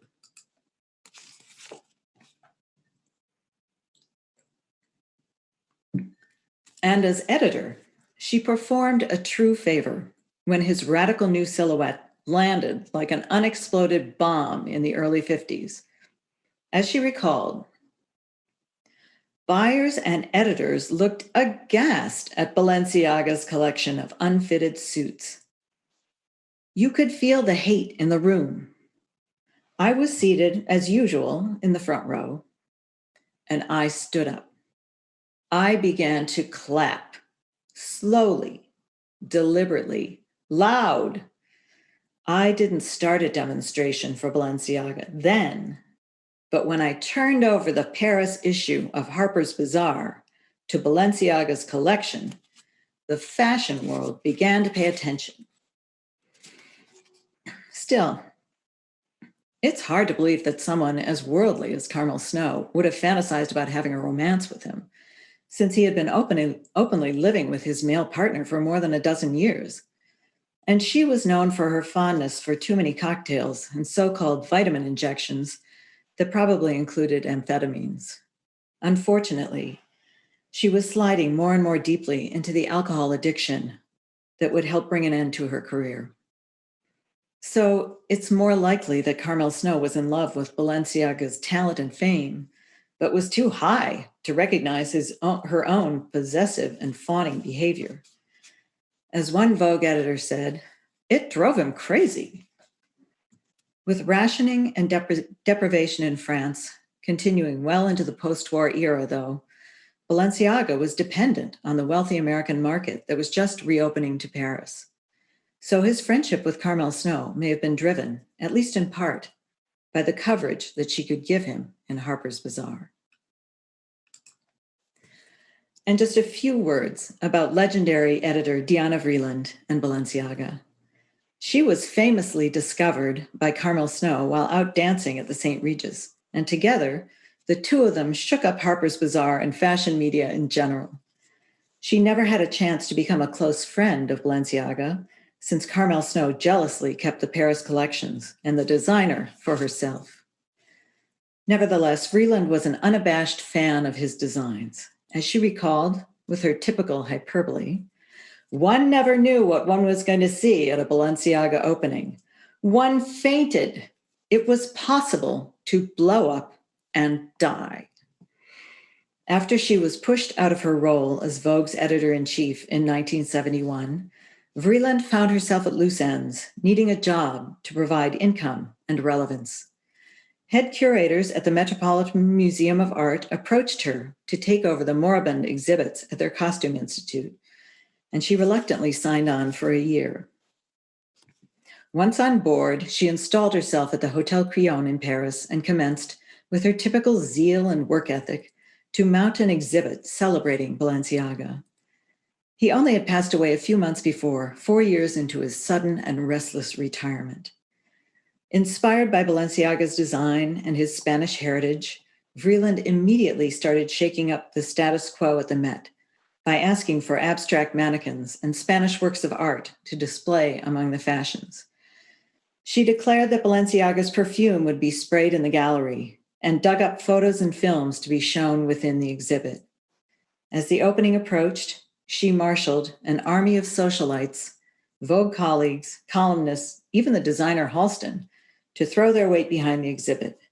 In the galleries, she dimmed the lighting and boldly displayed a suit of Spanish armor in the middle of the garments. Halston found it inspiring. "It's the height of elegance. It's the most important statement of the century," he said. As for Vreeland, she deemed the show a total success.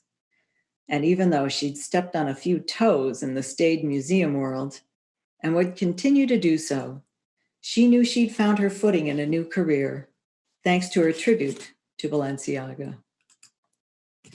These three remarkable women, Bettina Ballard, his friend, Carmel Snow, his champion, and Diana Vreeland, his eulogist, all played an important role in Balenciaga's success in the US.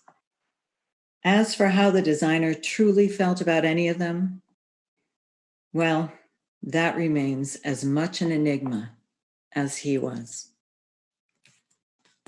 Thank you.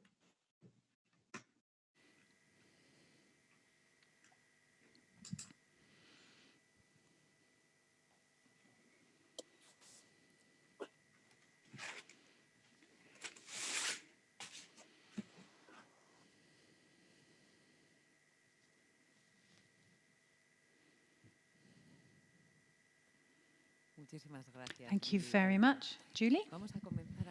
We're now going to start with the Q&A session. First of all, the question is for Ben Wyman. So first of all, we'll ask the questions to Ben, and then we will read the questions for Julie. So let's start with the first question for Ben Wyman. I'd like to ask you if you think you're going to be publishing anything on this study. And if so, I'd like to be able to read it. I really enjoyed your talk. I love the way you study Balenciaga through the clothes that he wore. But are you thinking of publishing anything? In answer to that, briefly, yes. I've been invited as part of this conference to pull together a journal article that hopefully, maybe, might be published in Fashion Theory if it's selected.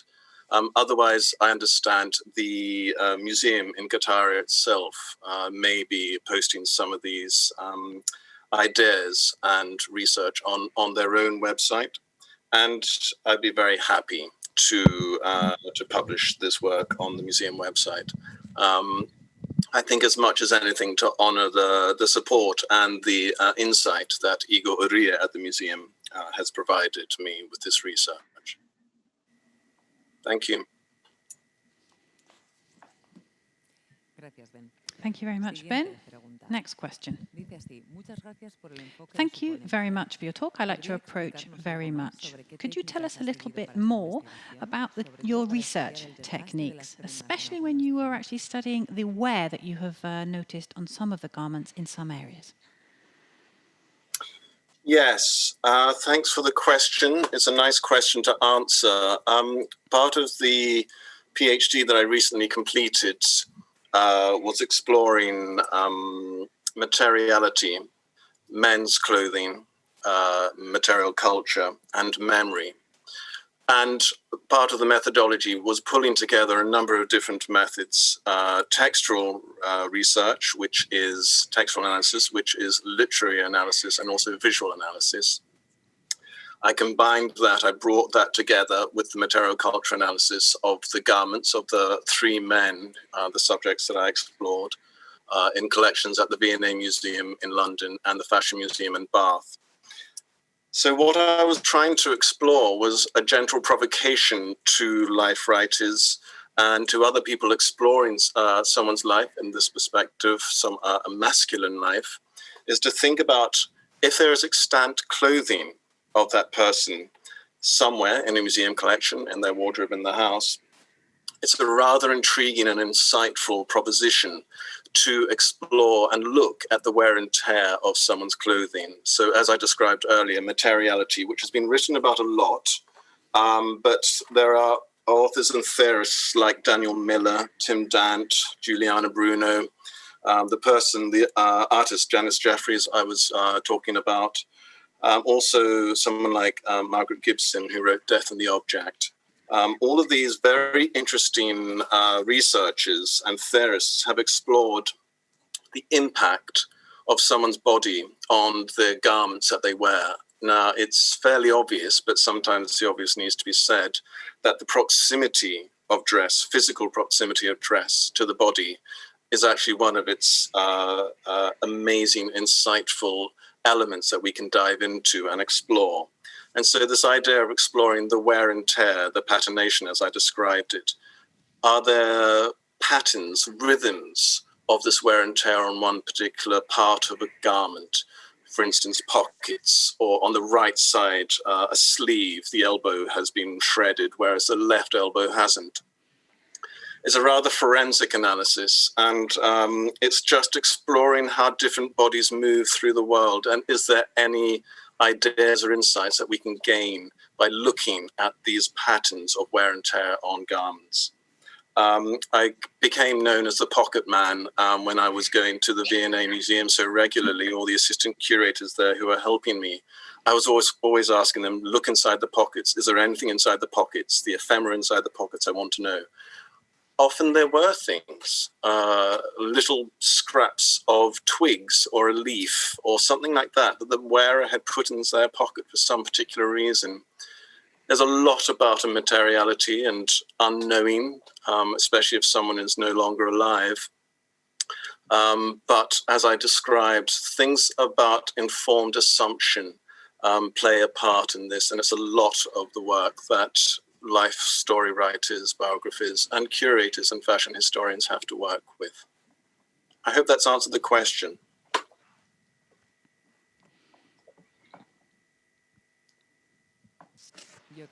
I think so. Thank you very much.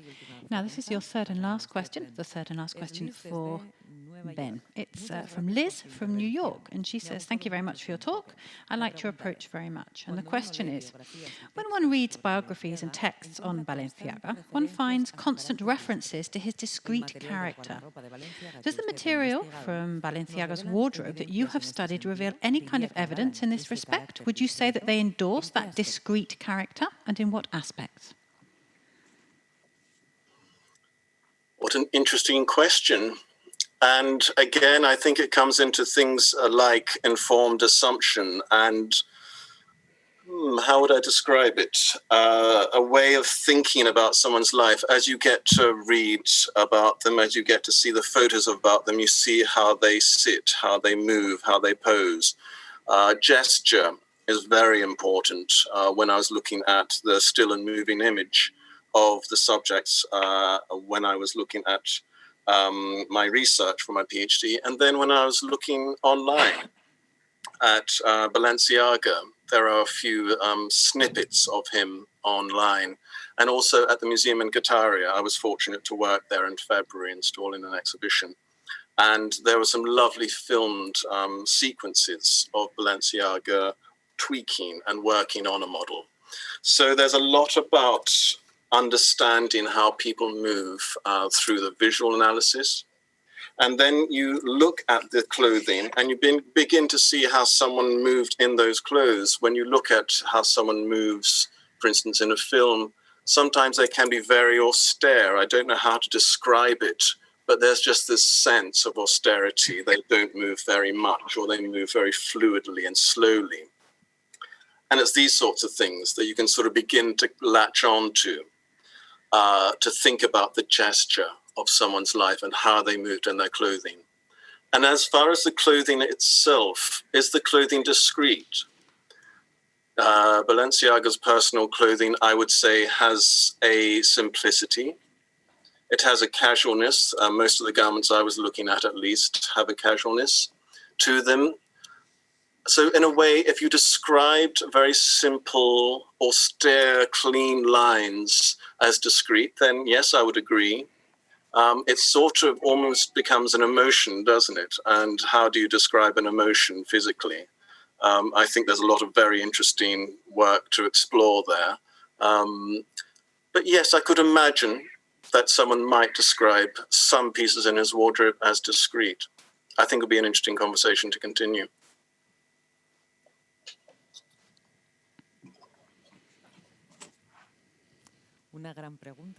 Great question. That's a question we can all ask ourselves. How can we describe an emotion physically? Brilliant. Thank you very much, Ben. Now we're going to turn to the questions that have been sent in for Julie Elber. Julie? Eric from Stockholm says, thank you for your talk. I would like to ask if you believe the biographical sources you mentioned, such as In My Fashion by Bettina Ballard or DV by Diana Vreeland, to be definitive in drawing conclusions on Balenciaga's relationship with the fashion editors. While your personal take on Balenciaga is undoubtedly interesting, don't you think that in many cases there's an excess of personal opinions that complicate the research? Ballard says, for example, that Balenciaga had no interest in art, based on the fact that he didn't go with her to the Prado on his visit to Madrid. However, other studies have confirmed that interest. What's your opinion? Well, no, I don't think that they're the final word. And actually, when I wrote my paper, I used a wide range of sources. Because particularly in the case of Diana Vreeland, her autobiographies and memoirs are her own version of her life, whereas the true biographies often say very different things about what she was saying about her life. In the case of Ballard, there isn't a lot written about her, but Carmel Snow, there's an excellent biography in her case. It's A Dash of Daring by Rollins. And what I did was try as much as possible to find as many different sources as I could, because it's true that you don't know. And lots of times as a historian, you just have to do a deep dive, dig up as much as you can, and then make your decision about how the story is going to be told.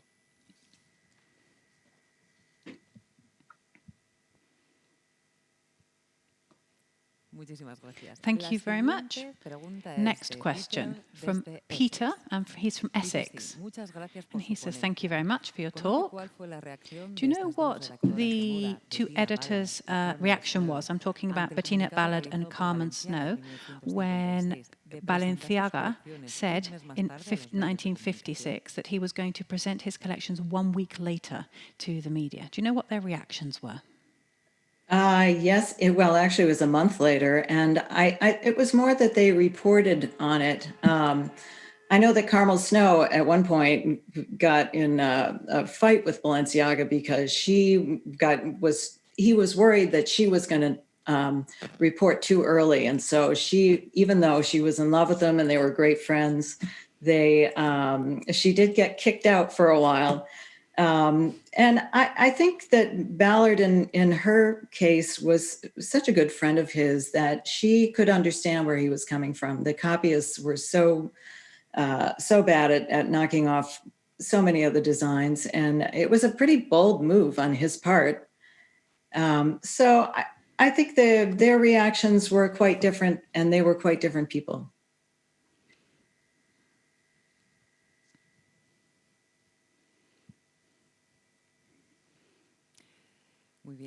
Thank you very much. Third and last question from Rosa from Madrid. She says, thank you for your talk. The close relationship between Carmen Snow and Balenciaga has always been very clear. Do you know about the trips that Carmen Snow went on along the Basque coastline along with Balenciaga? Have you heard of those journeys, of those trips? Do you have any knowledge of them? I know more. Ballard, I think, talked more about that. I know that she did go to San Sebastian, and she also was a frequent guest at his country house outside of Paris. I know she recalled being embraced by him warmly there. It was part of her feelings of warmth toward him that may or may not have been reciprocated. But the Basque trips outside of going to San Sebastian, I'm not aware of those.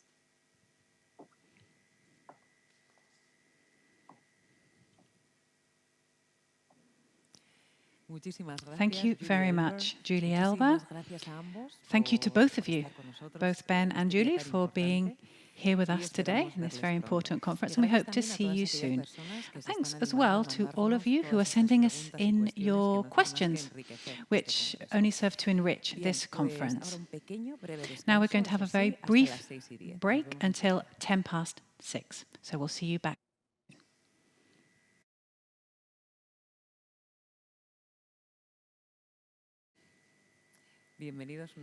Welcome back to the first international conference on Cristóbal Balenciaga. We will now have our second panel, which is called The Legacy of Balenciaga. The legacy of the couturier can be perceived in many different fields, for example, in the more commercial area of contemporary fashion, and also in the museum world with collections and exhibitions. To talk about the influence of Balenciaga on current fashion, we will be hearing from Gabriela Muñagorri from San Sebastian and Gabriel Monti from Venice, who will be telling us about the origins of Balenciaga's debut in the world of fashion shows. Gabriela Muñagorri is a PhD candidate at the Faculty of Fine Arts of the University of the Basque Country. She's also founder and designer of the Gabriela Muñagorri brand Corporeal Passion, and her talk is called Contemplating Legacy, Balenciaga and Guesquier. Gabriel Monti is assistant professor and coordinator of the BA program in fashion design at the IUAV University of Venice, and her talk is called Zurich 1970. After we've heard from both Gabriela and Gabriel, we will have another Q&A session, and you can send us your questions while our speakers are talking. Remember the email address, congress@fbalenciaga.com. Gabriela, the floor is all yours. Kaixo, arratsaldeon. Hello, good afternoon. Quisiera comenzar la I'd like to presentación start my presentation con una cita with a que quote. demuestra que después de A 15 quote años that shows como that director after creativo de 15 la marca years Balenciaga, as the Nicolás director of the Guesquier Balenciaga considera que su brand, trabajo es Guesquier parte del legado de Cristóbal believes that Balenciaga. his work actually forms part of Balenciaga's legacy. Para comprender cómo fue posible To llegar hasta ahí, understand how this is expondré lo possible, siguiente. Primero, la biografía y I will be la talking trayectoria about de the Nicolás Guesquier biography en and the Balenciaga. career of Después, this figure, la relación de Nicolás Guesquier con and then el legado the relationship de of Nicolas Balenciaga. Guesquier with Por último, Balenciaga and his la work. colección Primavera-Verano 2008. And then I'll be talking about the Spring-Summer collection in 2008.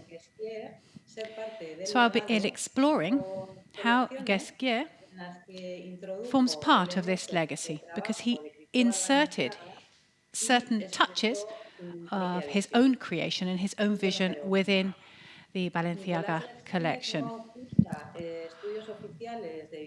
Now, he studied Nicolas Guesquier, studied fashion design in 1990, when he was just 19. He was an intern in Paris, and that lasted for 2 years. Now, the way he worked, his style of Gaultier, which is where he was working, was, and it had a major influence on Guesquier. in 2012 actually highlighted how much Gautier's style had influenced him, because it's based on the mix of undecipherable references and because it also involves the search for combinations of strange ideas. He also was struck by this idea of indefinable women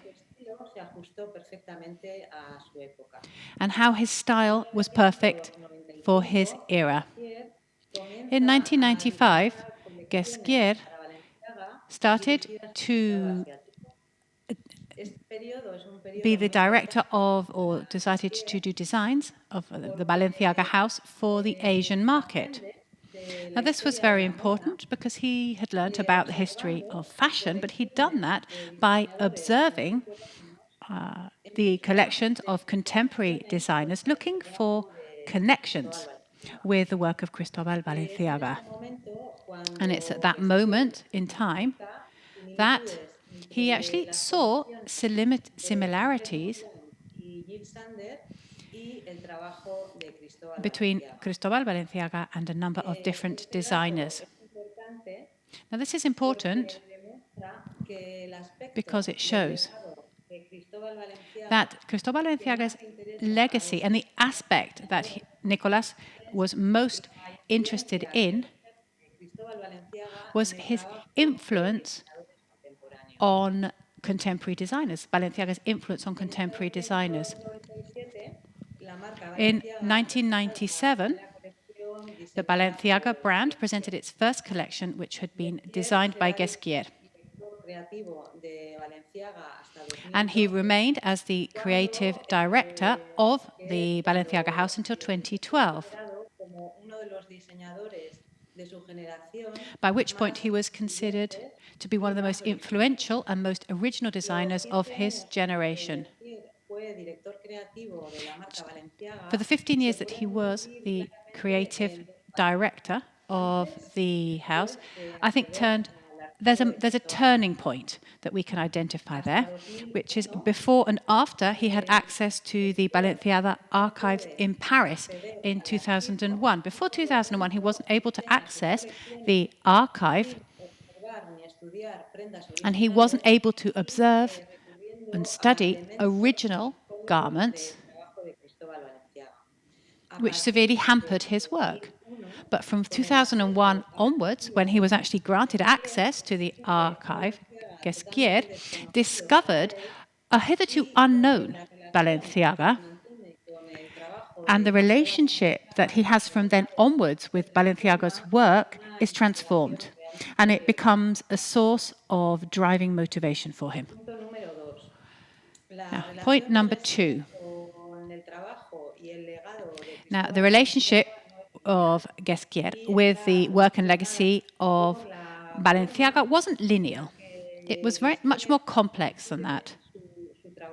And it has to do with how Guesquier perceived the work of, or perceived his own work. For Guesquier, studying Balenciaga and his work and designing collections for the house was all part of the same process. Now, this is how Guesquier transformed garments into new designs, and it's where he started to understand a little bit more the creative process of Cristóbal Balenciaga and to adopt it.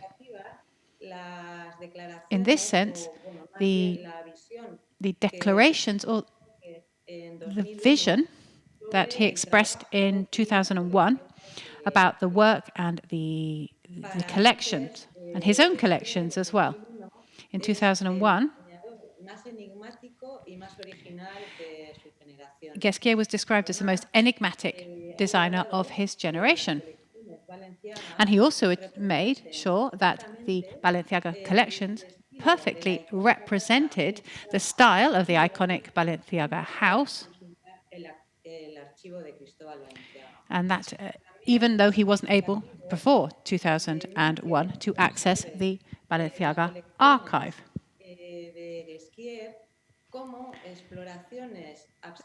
Guesquier collections were seen as abstract explorations of the form and volume of the work of Cristóbal Balenciaga. Hasta 2001, Up until 2001, colecciones Balenciaga Gasquier elementos icónicos de developed new collections using the iconic aspects of the previous work and also elements of other origins that he was interested in. deportivas For example, sporting clothes de personajes femeninos. or the image of female characters in science fiction. Cuando Gasquier proyecta It was also then that Gasquier una imagen de mujer projected for Balenciaga an image of a strong, austere woman and an image for the brand which really broke away from everything else that was going on in the fashion world at the time. From 2001 onwards, al archivo, when he had access to the archive, Gasquier connected elements and characteristics of the work of Cristóbal Balenciaga, which he'd been interested in right from the beginning, la extraña, such as the strange beauty, últimas prendas, enriquece and he enriched the transfer from haute couture to pret-à-porter collections. nuevos elementos He added new elements colecciones to the collections, trabajo de Cristóbal Balenciaga, which came from the work of Cristóbal Balenciaga. And in short, más conocimiento y más he recursos accumulated more knowledge and had more resources to try to decipher the influence of Cristóbal Balenciaga on the work of other designers. In fact, para Gasquier. for Gasquier, André Courrèges y Emmanuel Ungaro André Urres and Manuel Ungaro la técnica de alta costura a las colecciones de prêt-à-porter. helped him to transfer haute couture techniques to the pret-à-porter collections. Por el trabajo de Cristóbal Balenciaga. And all of them were heavily influenced by the work of Cristóbal Balenciaga. And it was also in this second phase when Gasquier launched the Edition collection, a collection Como un tributo which he conceived as a tribute to Cristóbal Balenciaga, de producciones de prendas originales and de that they were commercializing original garments by Balenciaga. implica And all of this logically estudio técnico implied a very deep-rooted technical study of the original garments in order to be able to adapt their production to a new context. para Gasquier existen For dos tipos Gasquier, de originalidad there were two types of originality in fashion, some which are exclusive and which depend on the design process. Both these types of originality enable us to understand the way in which Gasquier conceives this strange beauty and the abstractness of the last garments produced by Cristóbal Balenciaga, and also shed light on how he sees the creative process of Balenciaga and how it influenced him. For example, one type of originality is that of garments in which you can identify the origin of the elements that the designer used or integrated in the design process.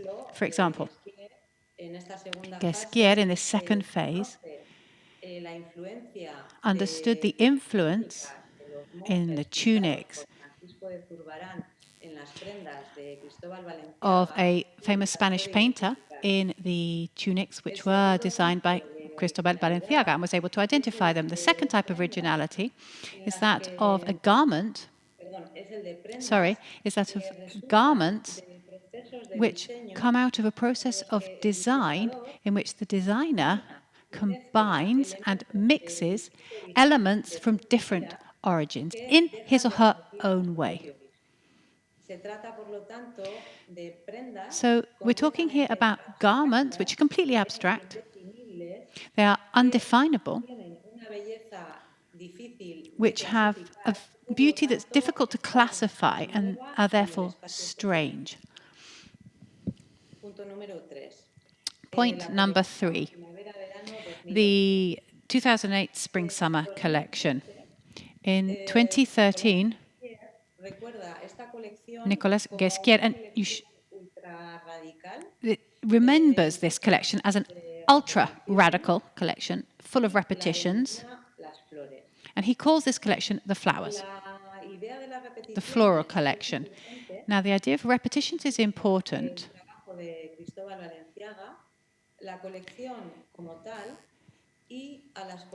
because they hark back to the work of Balenciaga, to previous collections, and the subsequent designs by Ghesquière. Now, why do they hark back to the work of Balenciaga? Well, because Ghesquière introduced references of Balenciaga's work. For example, floral motifs, formal characteristics of a bridal gown designed by Cristobal Balenciaga, which was who was of a bride, photographed by David Bailey and Tom Kublin. And in the garments, all the garments in this collection talk about or evoke a relationship between a woman and her body, which are clearly reminiscent of Cristobal Balenciaga's style, but of course were quite radical for their time. For example, the bridal gown doesn't prioritize the woman's body, but rather projects a very large dimension which talks about the emptiness rather than a woman's body. And the garments in the 2008 Spring-Summer collection often were very short, with very irregular volumes, quite abstract,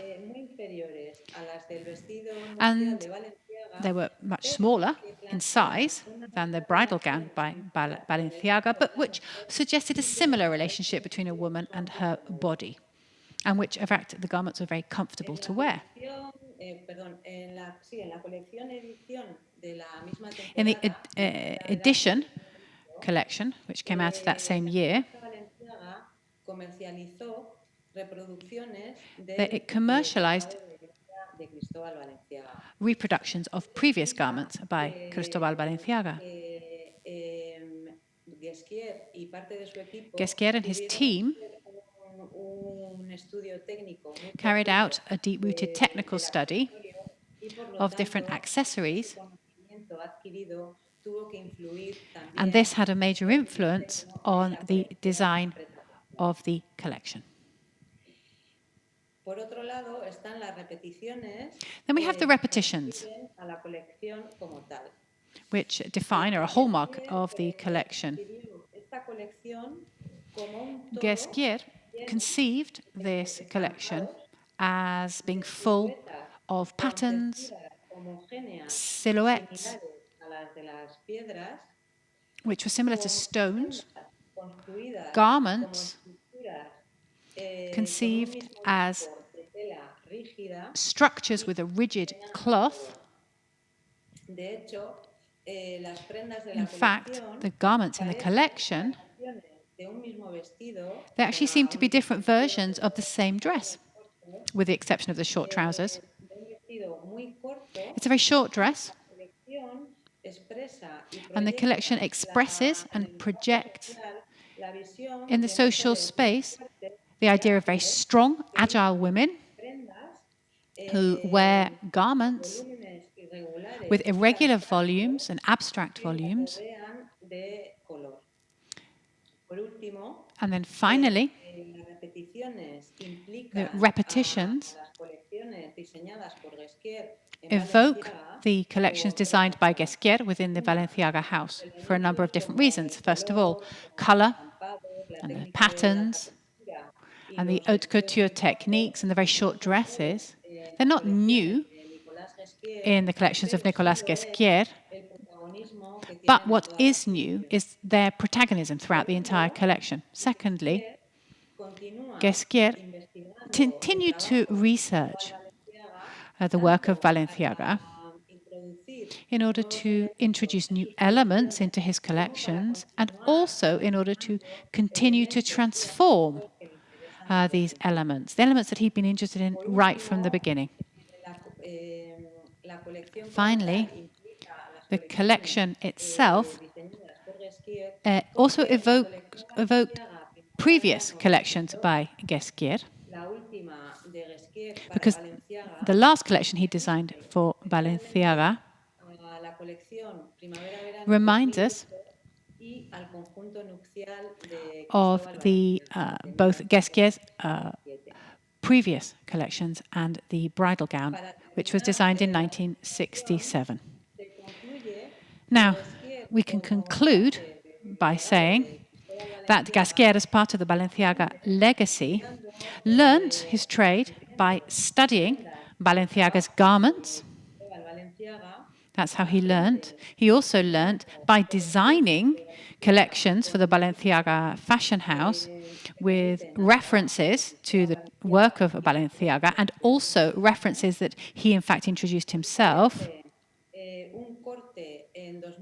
There's a turning point in 2001, but that, in fact, is part of a process of transformation. And Guesquier, with the Balenciaga collections, is able to project the legacy of Balenciaga towards the future. Thank you very much for your attention.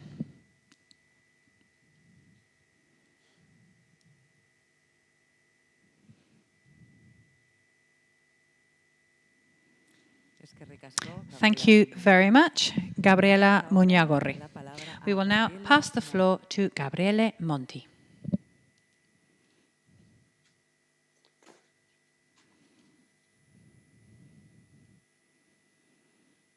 Thank you very much. I'd like to thank the committee, the scientific committee, and the Cristobal Balenciaga Museum for this great opportunity. The subject of this presentation is the exhibition Balenciaga, ein Master de Haute Couture, held at the Museum Bellerive in Zurich from May 31st to August 16, 1970. Curated by Erika Billetter, art historian and conservator of the museum from 1968 to 1967, this exhibition is often cited in monographs and studies devoted to Cristobal Balenciaga, but has never been described and analyzed in detail. In fact, it is not just the exhibition project that proves interesting, but also and above all, the decision-making processes that preceded and shaped this exhibition in particular. The documentation related to the exhibition is preserved in the archives of the Zurich University of the Arts. The Museum Bellerive used to be part of the Museum of Design, Zurich, at the time called the Kunstgewerbe Museum. This was connected in its turn with the Zurich University of the Arts, into which the Kunstgewerbe Schule, where the course of fashion was taught, was merged. In 1968, the Museum of Design acquired the villa on the Lake Zurich, owned by the textile merchant Julius Bloch-Sulzberger, and moved part of its collection of applied arts there.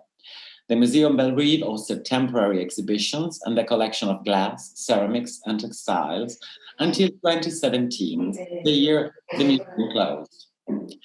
The documentation permits a fairly accurate reconstruction of the approach taken to the show, and thus allow us to set out some reflection on the nature of the relations between fashion and museum, and between museum and training and fashion design. The project of this retrospective was in fact rooted in the desire to acquire a series of garments from the Balenciaga fashion house, following the news of its closure, made official in May 1968. It is also possible to discern, again through the documentation preserved in the archives, a not fully settled relationship between school and museum, that is to say, between the needs of the teaching of fashion design and the modes of display required to present the products of that design in the best possible way.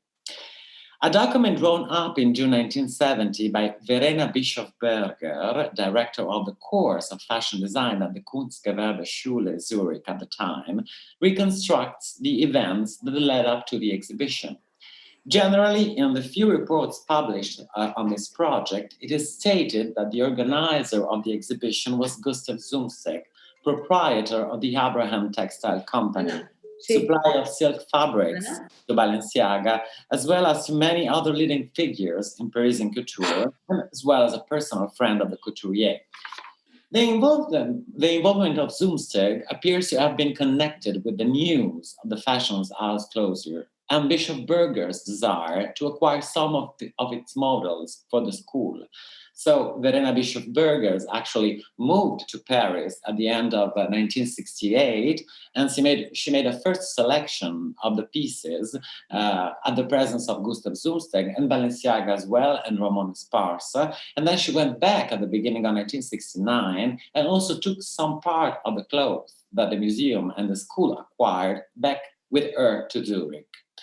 This action gradually came to be associated with the idea of holding an exhibition to celebrate the acquisition. It should not, in fact, be forgotten that the Museum Bellerive had just opened at the end of 1968. The Balenciaga project became a way of putting it to good use and of marking the beginning of the constitution of a collection of clothes and objects linked to fashion.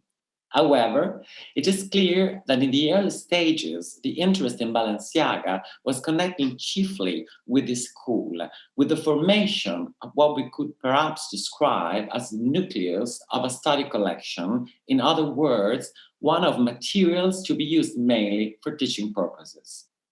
From Bishop Berger's notes, however, it transpires that between the end of 1969 and the beginning of 1970, when the exhibition was opened, she was progressively excluded from the project.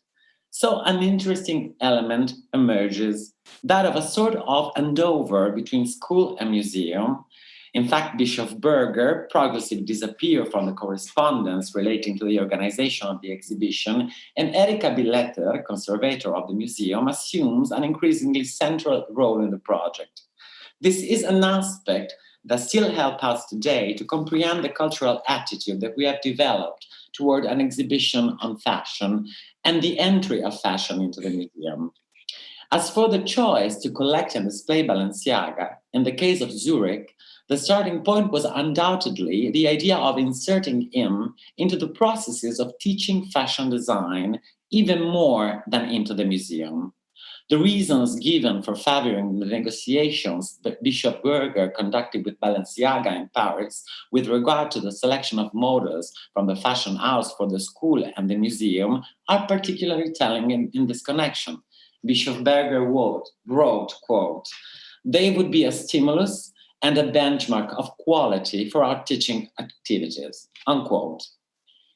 Right from the start of my studies on fashion curating, I was particularly struck by the extraordinary cover of the small catalog devoted to the retrospective of Balenciaga staged at the Costume Institute of the Metropolitan Museum of Art in New York that marked the beginning, in 1973, of Diana's brilliant stint as special consultant at the institution.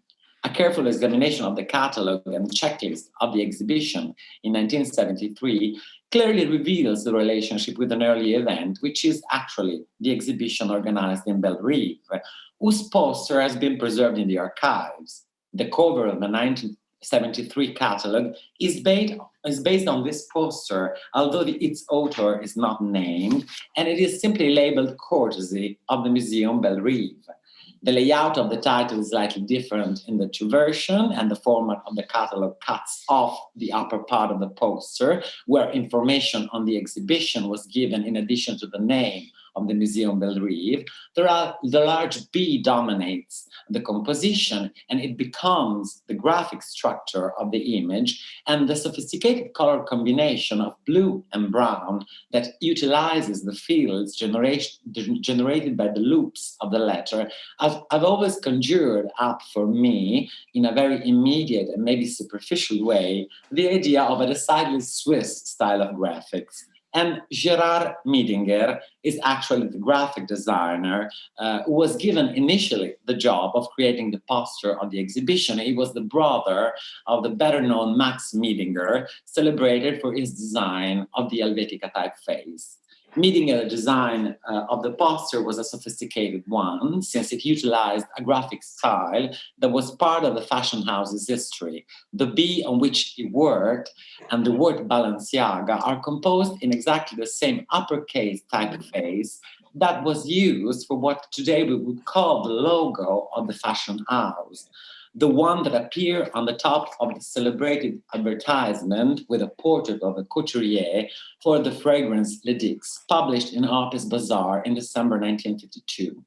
Miedinger was also involved in the mounting of the exhibition by Erika Billetter.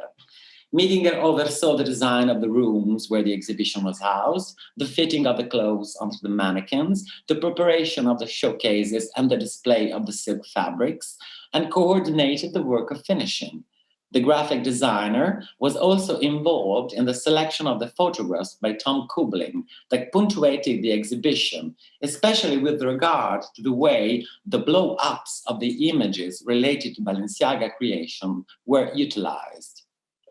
This held a dialogue with the garment on display and at the same time formed geometries that interacted with the architecture of the large hall on the ground floor of the Museum Bellerive, an architecture that was not originally designed for a museum but for a villa. Thus, the large hall with a view of the lake was filled with a spectacularly choreographed staging of 30 stylized mannequins ordered from Schlaply, coated in aluminium and with no hair on their heads, that seemed to lose any reference to the female body and turn into graphic sign with exaggerated poses that emphasized the form of the clothes in search of a decidedly theatrical effect. The illumination was boosted by spots that were trained like stage lights directly on the circular white daises on which the mannequins stood. In this way, the clothes were monumentalized on raised pedestals. The circular shapes of these pedestals held a dialogue with the arches that characterized the architecture of the room. As well as the blow-ups, there were pictures of smaller size arranged in horizontal lines that underscored the almost cinematic sequences of garments. There were no glass cases to protect the clothing, and visitors were able to move around the room, passing amongst the mannequins. Mirrors on the walls multiplied the space and ensured that the clothing was not viewed solely from the front. The project of staging an exhibition on Balenciaga had assumed a value with respect to an interpretation of the museum and of fashion in the museum.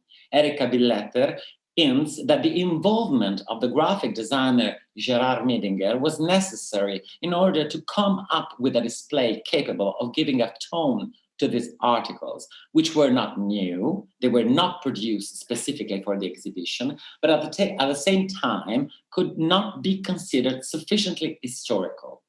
In Billetter's notes for the press briefing, we find on the one hand the question of the parallel with sculpture and the fine arts, and on the other, the spectacular aspect of couture, enhanced through the uniqueness of the garment, the fact of its being tailor-made, and the wealthy and highly sophisticated clients. It is evident that the exhibition project took on a dimension that was intended to be celebratory and alluring for a public that would also include foreign tourists, given the insertion of the event into the framework of the Zurich June Festival weeks.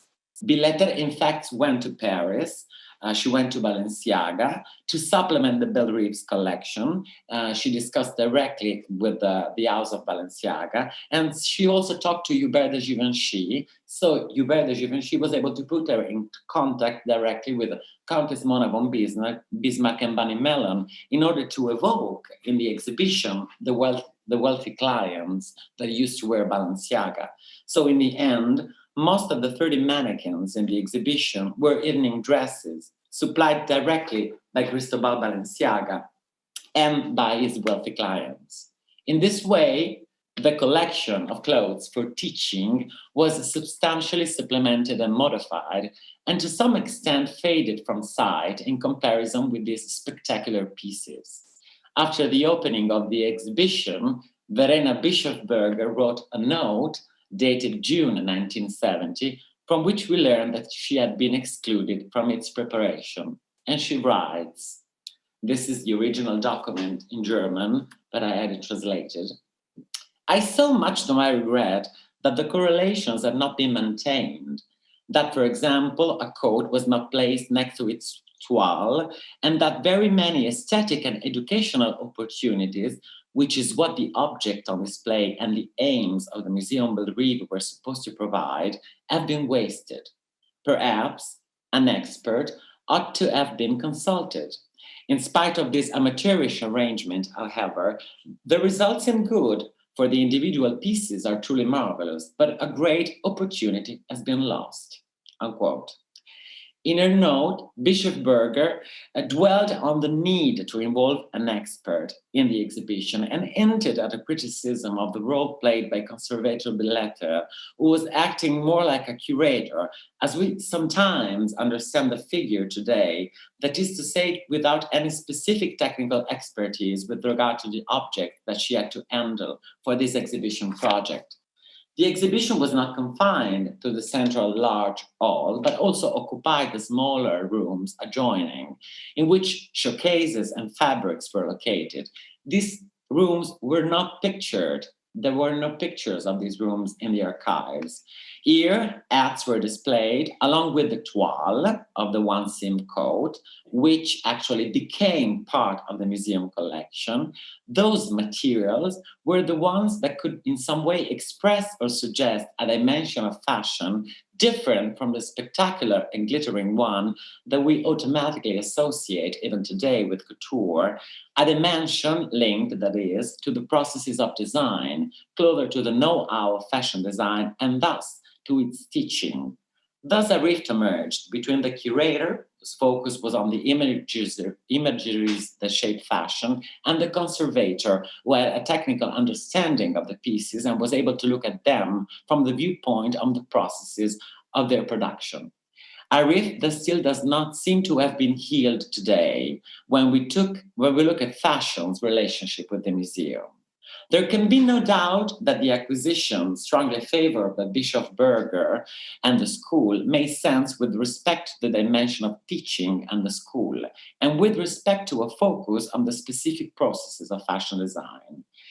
It is not only because it can be considered one of the first exhibitions that a museum devoted entirely to a single designer, treated as an author as worthy of making his entry into a museum as a fine artist, that this exhibition proves to be crucial. At the same time, it tackled one of the questions that most directly concerned the cultural status of fashion in the museum, that of whether we can or should treat it as art or applied art. It is undeniable that the display drew on elements from within the practice of fashion design, as well as on an interpretation of fashion as a system that produces and feeds on images and moving images in order to communicate, and thus make itself a protagonist of the collective imagery that defines our time. The blow-ups that frame the clothing in the architecture of the whole, the pictures that punctuate the sequences of garment, and the films by Kubling screen to convey the living dimension of the atelier. Not only the pictures, but also the movies made by Tom Kubling were made copies and were acquired by the museum. So actual movies that documented not only the collection, but also Balenciaga working in his atelier. The idea of using moving pictures was undoubtedly an excellent one. At the same time, the visual materials, and in particular the films, were fundamental to sparking off some reflection that are still relevant today. In essence, this exhibition can be said to have been at the origin of a debate over the cultural paradigm with which we choose to view and interpret the discipline of fashion. I'm moving to a conclusion. The project in Zurich was undoubtedly a groundbreaking one in the field of fashion exhibition and represented an important moment as far as the entry of fashion into the museum was concerned. At the same time, it shows that the Museum Bellerive's project wavered between the realm of art and that of design without finding a specific point of view from which to present and preserve couture and fashion. Billetter, the conservator, does not seem to have been able to get away from the comparison with the so-called fine arts and the necessity to make her exhibition look artistic in museum terms, despite recognizing the importance, for example, of complementing the clothes with fabrics, photographs, films an object capable of broadening the critical and historical perspective on fashion. She seems to have lacked an awareness of the need to find a language that could bring out the intrinsic values of fashion.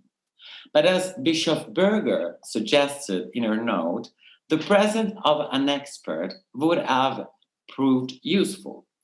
Someone with a technical grasp of fashion design, able to look at objects and understand them, without, however, forgetting the complex system that sustains fashion, understood as a discipline in which the requirements of invention and authoriality are intertwined with sartorial and industrial production, aspects like marketing and advertising, and all of those factors that help to shape our desire and the scenarios that make up our past and our contemporary existence.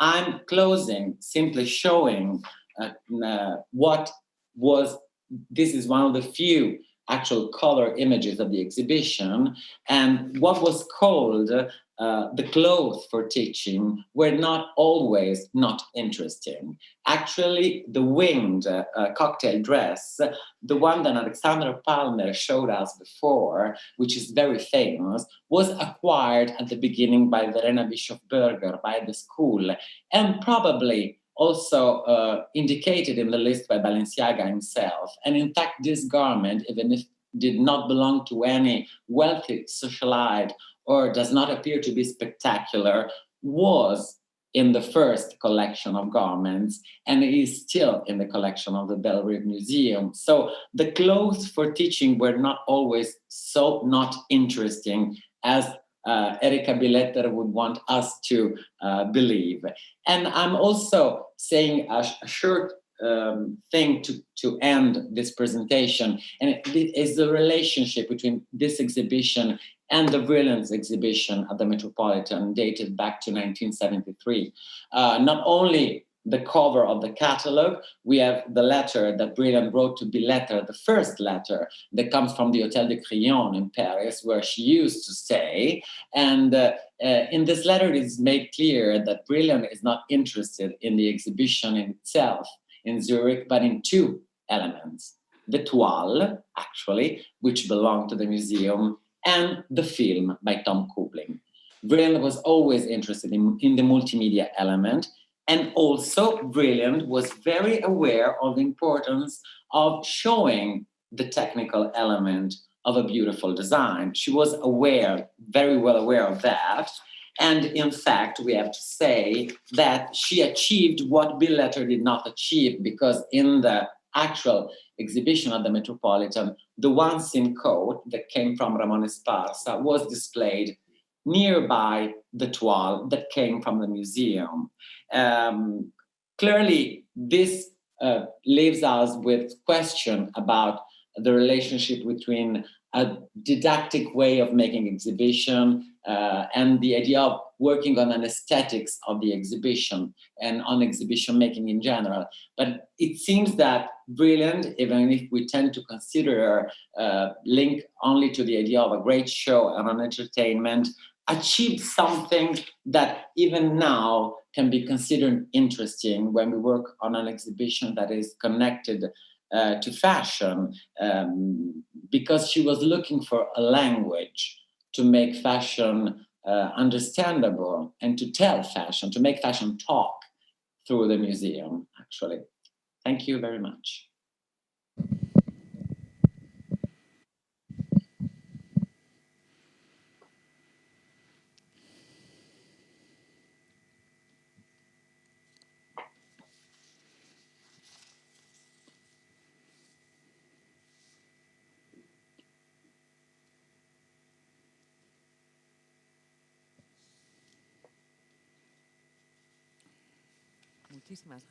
Thank you very much, Gabriele Monti. We'll now have the Q&A, and we will ask each speaker one question, and we'll alternate between them. And I will tell you who it is, so that you know if the question is directed at you or not. We're going to start with Gabriela Muñagorri. we weren't able to see any photos. Could you show us some of the photos of the legacy of Sí, mil Balenciaga? disculpas, no me he dado cuenta. I'm sorry, I didn't Bueno, realize I wasn't he sharing preparado my un screen. resumen I'm muy sorry. breve I've just prepared a very, very de brief las imágenes summary que tenía preparadas of the que images ahora that I voy had a prepared and that I compartir. didn't show you, so I do apologize, and I'll show you them now. Bien, I hope you can see them. compartir. Here we ¿Ahora go. las podéis ver? Can you see them now? Sí. Yes. Bueno, esta es la cita que he Well, this mencionado al is comienzo the y de la que voy a quote leer las dos últimas líneas that para I mentioned comprender un at poquito the de beginning, and I'm just going to read the last two la lines so presentación. that you can understand what I'm saying. De una entrevista It's a quote from an interview that went on for over 2 years, Nicolás Pesquier abandonase Balenciaga. and this is why after he left Balenciaga, and he was asked, "What is your legacy?" And Nicolas Pesquier answered. A ver, que no veo bien. Let me see if I can read it. Creo que cuando comencé en Balenciaga, I think that when I started at Balenciaga, I wanted to al tiempo help Balenciaga to someday recover his reputation as an opinion leader in fashion, as well as wanting to express my own creativity. I feel that I've had a marvelous education. I had never gone to fashion school, and at Balenciaga, I was lucky enough to learn my trade. esta cita es desde la que he comenzado la So this is the quote that I said I was going to show you, but then didn't at the beginning of my presentation. Now, this image here shows 4 looks colección diseñada por Guess. from the first collection designed by Pesquier for Balenciaga, Como he explicado, which, as I tried to explain, la diseñó a partir de he designed this using iconic elements of Balenciaga's work. hecho la colección In fact, the collection only has 3 colors, negro mainly black, con alguna prenda with some color blanco y garments gris marengo. in 2 different shades of grey. En esta imagen, And in this image, digamos que los tres I was trying to show diseñadores that I was showing the 4 designers that Pesquier talks about, because he says he can see the influence of Cristóbal Balenciaga in their work. están André Currés, We have André Courrèges and Emmanuel Ungaro. trabajaron en los talleres. Both of them worked in Cristóbal Balenciaga's ateliers in Paris in the 1950s and 60s, Pudieron verle trabajar and they must have seen him working, la forma de and they were familiar with the way in which he worked, Balenciaga worked. las imágenes. And we also have images of Helmut Lang and Jill Sander, Pesquier in which Pesquier can detect en la influencia the influence of Cristóbal Balenciaga. y este dato puede demostrar como And un this, temprano interés por I think, is evidence of Pesquier's early interest in how Balenciaga influenced other designers, and his interest in a few very specific technical elements. And also, I wanted to show you the photos taken by David Bailey and Tom Kublin 1967 in about 1967 of the bridal ensemble. introduce elementos y Here we can see he's introduced elements and characteristics, por delante que such as the colección frontal part of the gown, and he uses that in the 2008 Spring-Summer collection. también he mencionado que I also mentioned that in the 2008 Spring-Summer collection, Pesquier Pesquier, introdujo, bueno, más bien en la temporada, well, in the whole collection, Balenciaga comercializó reproducciones Pesquier de novia introduced repetitions of the bridal veil. There you can see these images, which were taken by David Sims, the photographs. You can see here this look, the look which is made up of ensembles from the Pret-a-Porter collection with the bridal veil on the reproduction of the bridal veil. This image here, with this image, I wanted to show how throughout the entire collection we had these patterns.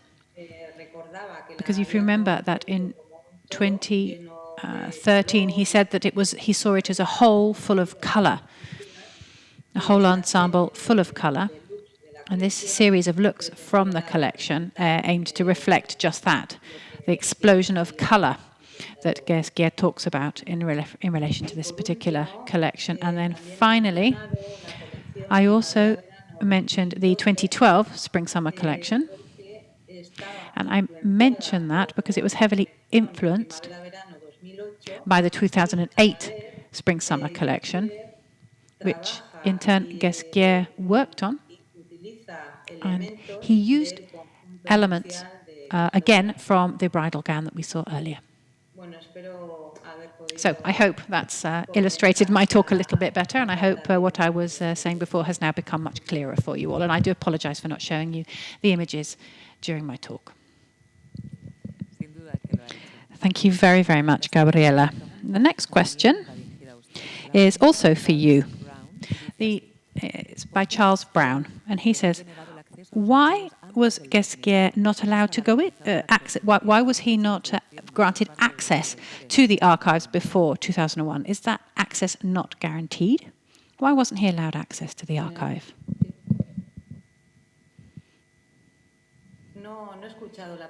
I'm sorry, I didn't hear the question. I'll ask it again.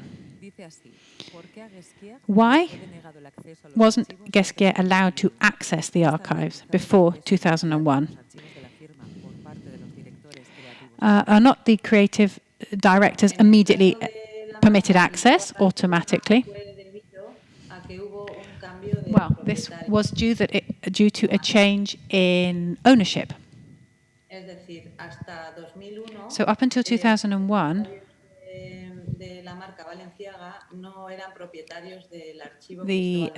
the house, the fashion house, Balenciaga, wasn't actually the owner of the archive, which is why he wasn't permitted access. And then with the Gucci group, when they became co-owners of the archives, then they permitted Guesquière to access the archive. So much so, in fact, that in fact he was able to propose other pieces to be purchased for the archive. So in fact, they not only permitted him access, they listened to him as well. Thank you very, very much, Gabriela. The next question is for Gabriele Monti. Ithiar from Bilbao says, congratulations on your research. My question is very specific. I am unsure as to the origin of the pieces in this exhibition. Was Bischofberger's initial intention to obtain pieces for the Zurich Museum or for the fashion school? You've said that she acquired a number of pieces that she selected personally in Paris and that others were sold to her at a lower price. Who sold them or who donated them to her? Was it the Balencia Fashion House, which had recently closed its doors? Thank you very much. Thank you very much for the question. Clearly, the story is longer than what I told you during the presentation. And actually, she went to Paris to the fashion house, and the relationship with Gustav Zumsteeg was one that would make possible the school in Zurich, so Bischofberger, to have a direct contact with Balenciaga and Ramon Esparza. They actually met in Zurich. Balenciaga was used to go there, was a personal friend of Zumsteeg, and they discussed the acquisition of the garments, and they all came from the Balenciaga fashion house, actually, that was closing that at the moment and was like selling a lot of things, in this case, to a very good condition. So they were bought, but the price was lowered. Also because Zumsteeg was making the relationship possible and was also, you know, in a way making clear that they were the use of this garment was for purpose of teaching activities. So in the beginning, the museum and the school were connecting, but the first aim was to acquire garments for the school And then the museum said, well, we have just opened the Beirut Museum. Why not making the exhibition on Balenciaga? The point is that in the letters and the correspondence, you see that to make Erika Billetter interested in the exhibition, it took almost a year. So the first step of everything was the idea of having the school acquire garments from the Balenciaga fashion house. Yes.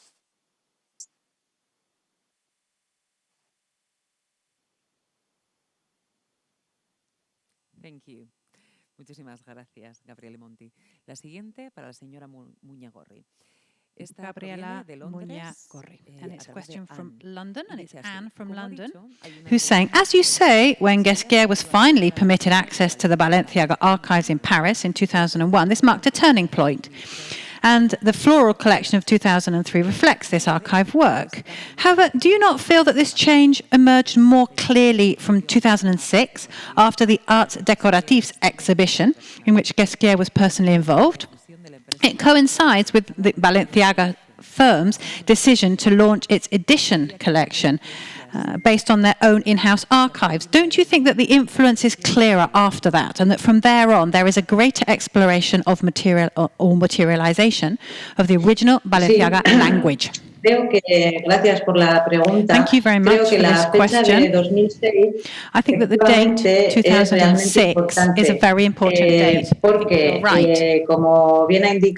Because, as you say in your question, Guesquière was really very, very much involved in the Arts Décoratifs exhibition in Paris.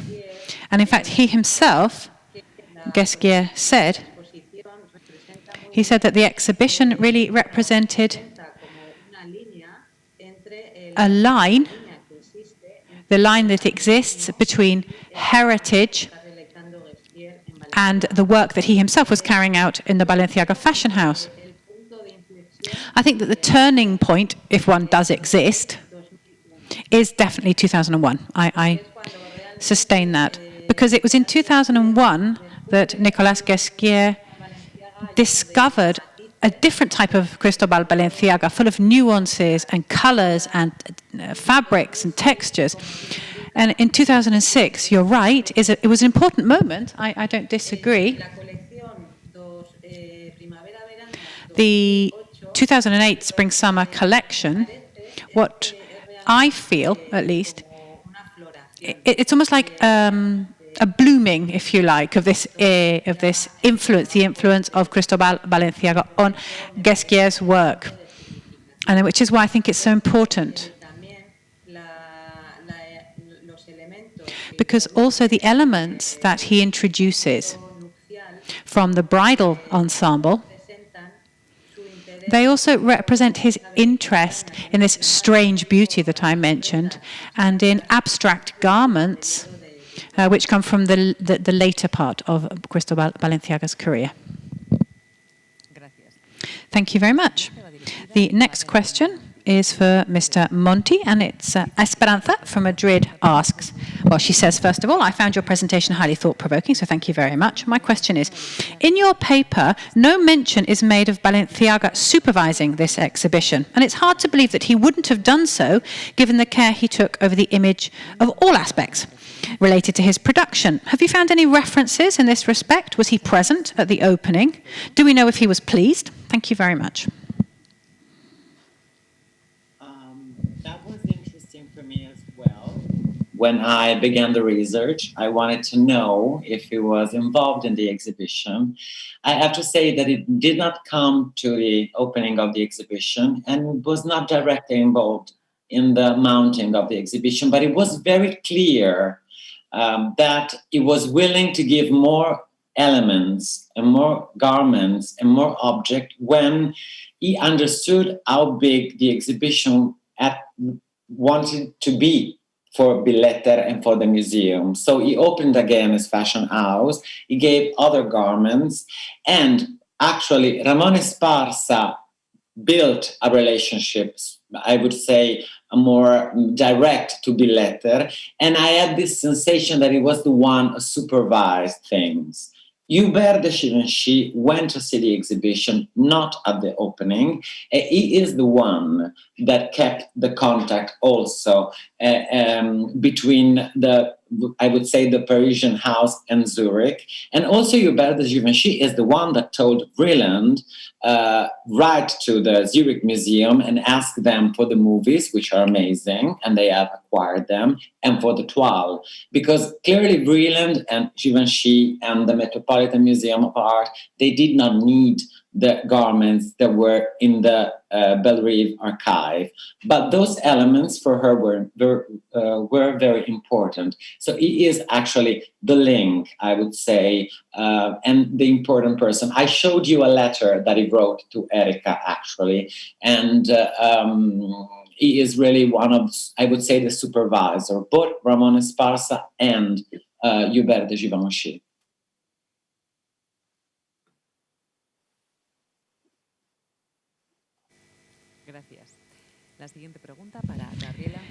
Thank you. The next question is for Gabriela Muñagorri from Alberto.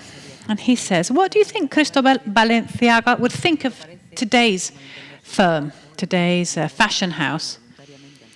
He closed it when he retired. And does that not go against everything that has been built today using his label? Me están preguntando por una opinión Gosh, personal. well, I think you're asking me for a personal opinion, right?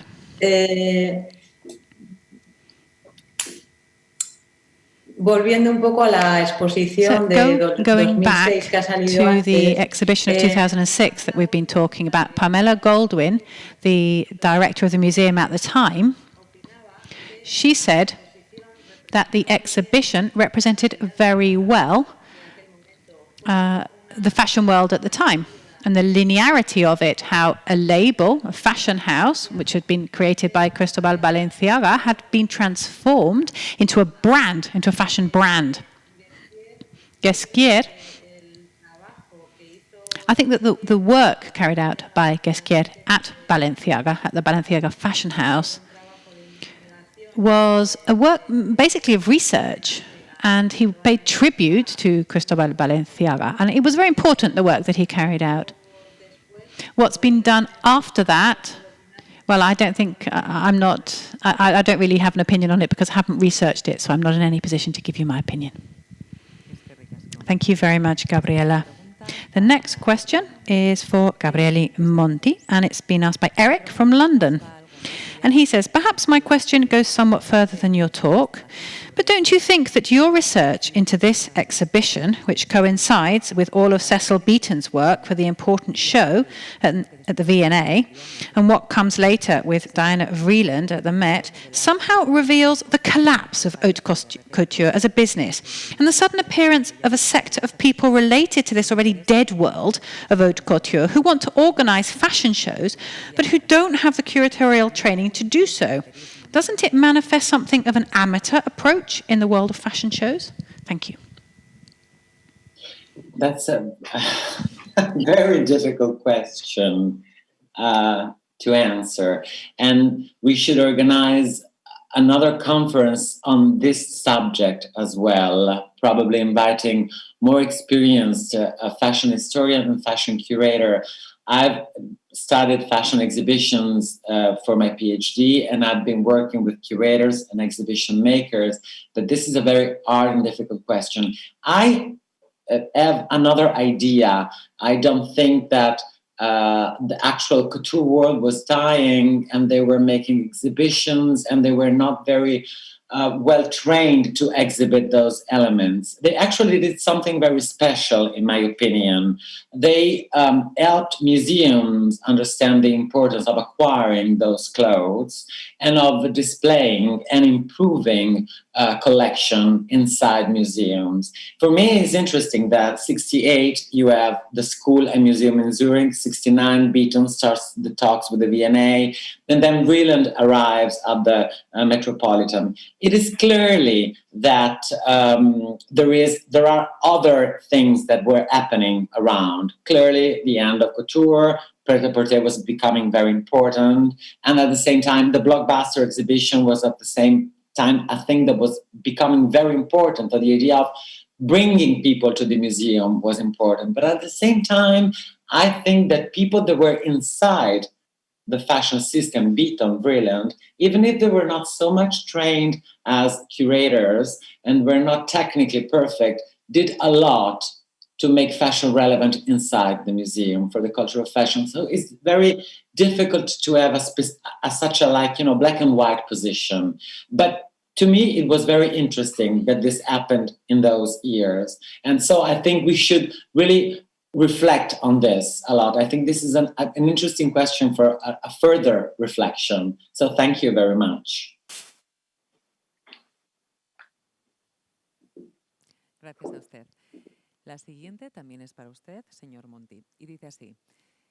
Viendo la exposición, me parece que fue un montaje muy moderno y muy interesante desde el punto de vista pedagógico. From an educational perspective, my question is, did it have an impact on the media? I mean, did the media pick up on it, both the national and the international media? Thank you for the question again. The research in the archives was very interesting because I had the chance to look at the press clippings. And I had, in the first presentation, I wanted to show you some things, but clearly the time is always very difficult. Time management is an issue. But I would say that mainly on Swiss, German, something in the French press, but not so much outside of, I would say, Switzerland and Germany. And some fashion magazines connected with the textile industry in Swiss. And some reviews were very interesting because they all addressed the issue of what means to bring fashion inside the museum. Is it art? Is it design? Is it applied arts? How we should display it? How we should consider it? And what is about having dresses on mannequins and you don't see them on living bodies? So they all addressed the very important things, but it did not have such a huge resonance. And in fact, I had never seen pictures of this exhibition before my going to the archive and looking at the negatives. And the negatives had never been digitalized. So the images that you saw today were digitalized for the first time because I asked them to do this for the conference, for the international conference. So this is not an exhibition that was well known. I would say, if you compare it to the Vreeland, this exhibition had only 10,000 visitors, which was a huge thing for the Bereaved Museum, but it's nothing compared to what Vreeland did at the Metropolitan or what happened at the V&A, for instance. Thank you.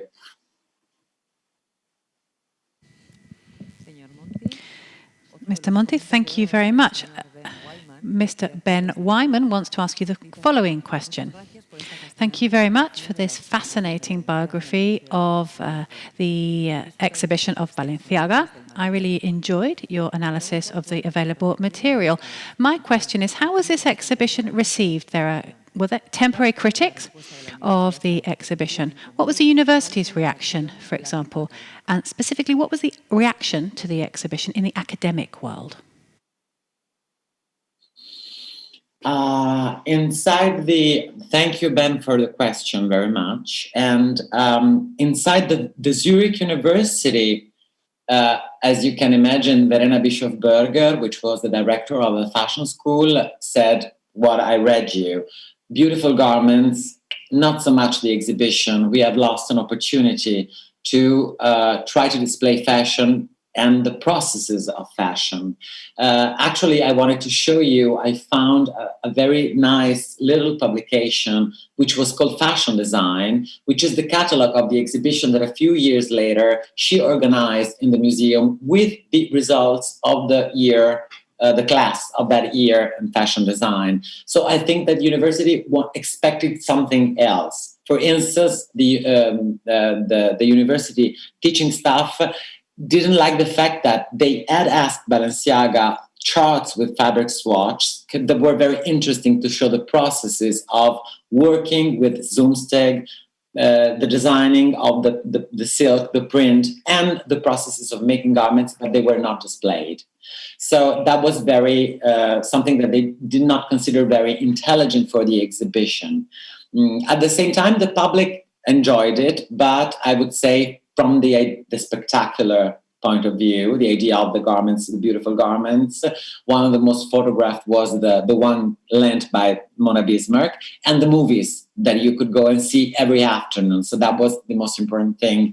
And the reviews in the magazines, the Word Textile magazine connected to the textile industry, as I was saying before, highlighted the problem between what is the idea of putting the fashion inside the museum. Is it art? Is it design? How we should put fashion inside a museum. So it was not always positive and not always negative, in sort of in between. I don't know if I answered the question, but thank you very much. And the last question is also for you, Mr. Monti. Enrique asks the following. Thank you very much for your very interesting talk. You have carried out a very important criticism of the commercial aspects, which perhaps have had too much weight in recent exhibitions to the detriment of their academic side. What do you think of the anthologic exhibitions which are dedicated to some of the main figures in fashion and which are sponsored by some of the main fashion houses? What do you think of the more recent exhibitions that have been organized? Another conference, another issue possible for a conference. It's the theme of the retrospective. Generally, museums don't like to make monographic exhibitions sponsored by the brand in itself because it's always an issue, obviously. When it happens, it can be very interesting. It depends on the brand. It depends on the museum. It depends on the curator inside the museum and on the relationship between the museum and the brand or the fashion designer. I was not really criticizing commercial exhibitions. I was saying that sometimes the museum has not yet found a way to discuss this element or bring it inside the museum, because it is an undeniable element in fashion. So you cannot eliminate it, but you have to deal with it. And dealing with it doesn't mean you have simply to replicate it.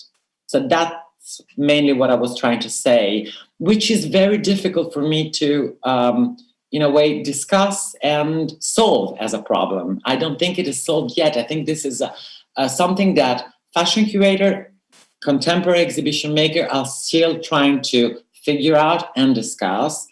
But what I would say about the retrospective, the monographic retrospective inside the museum, it has a lot to do with the way the curator and the brands are connected. And it's a question of power. In Italy, in the 80s, one of the best exhibitions devoted to Versace was made in Milan. Versace was involved. There was a very difficult relationship, but it was an amazing exhibition. It was amazing because the relationship was a strong one. They were able to build a relationship between the museum and the needs of the museum and the needs of the designer. That is the key, in my opinion. Thank you. Gabriele Monti, Gabriela Mugnagorri, thank you very much to both of you for being here this afternoon with us. We've learned so much with both of you. But all good things must come to an end. So this brings us to the end of the first day of the first international conference on Cristóbal Balenciaga. Let's remind you that we'll be back tomorrow from 3 o'clock till 7 o'clock in the afternoon, Spanish time, of course. And you can follow the broadcast of the conference over the different links in Spanish or in English, or also over the conference website. So without further ado, it's been a pleasure to be with you, and we'll see you again tomorrow. Good evening.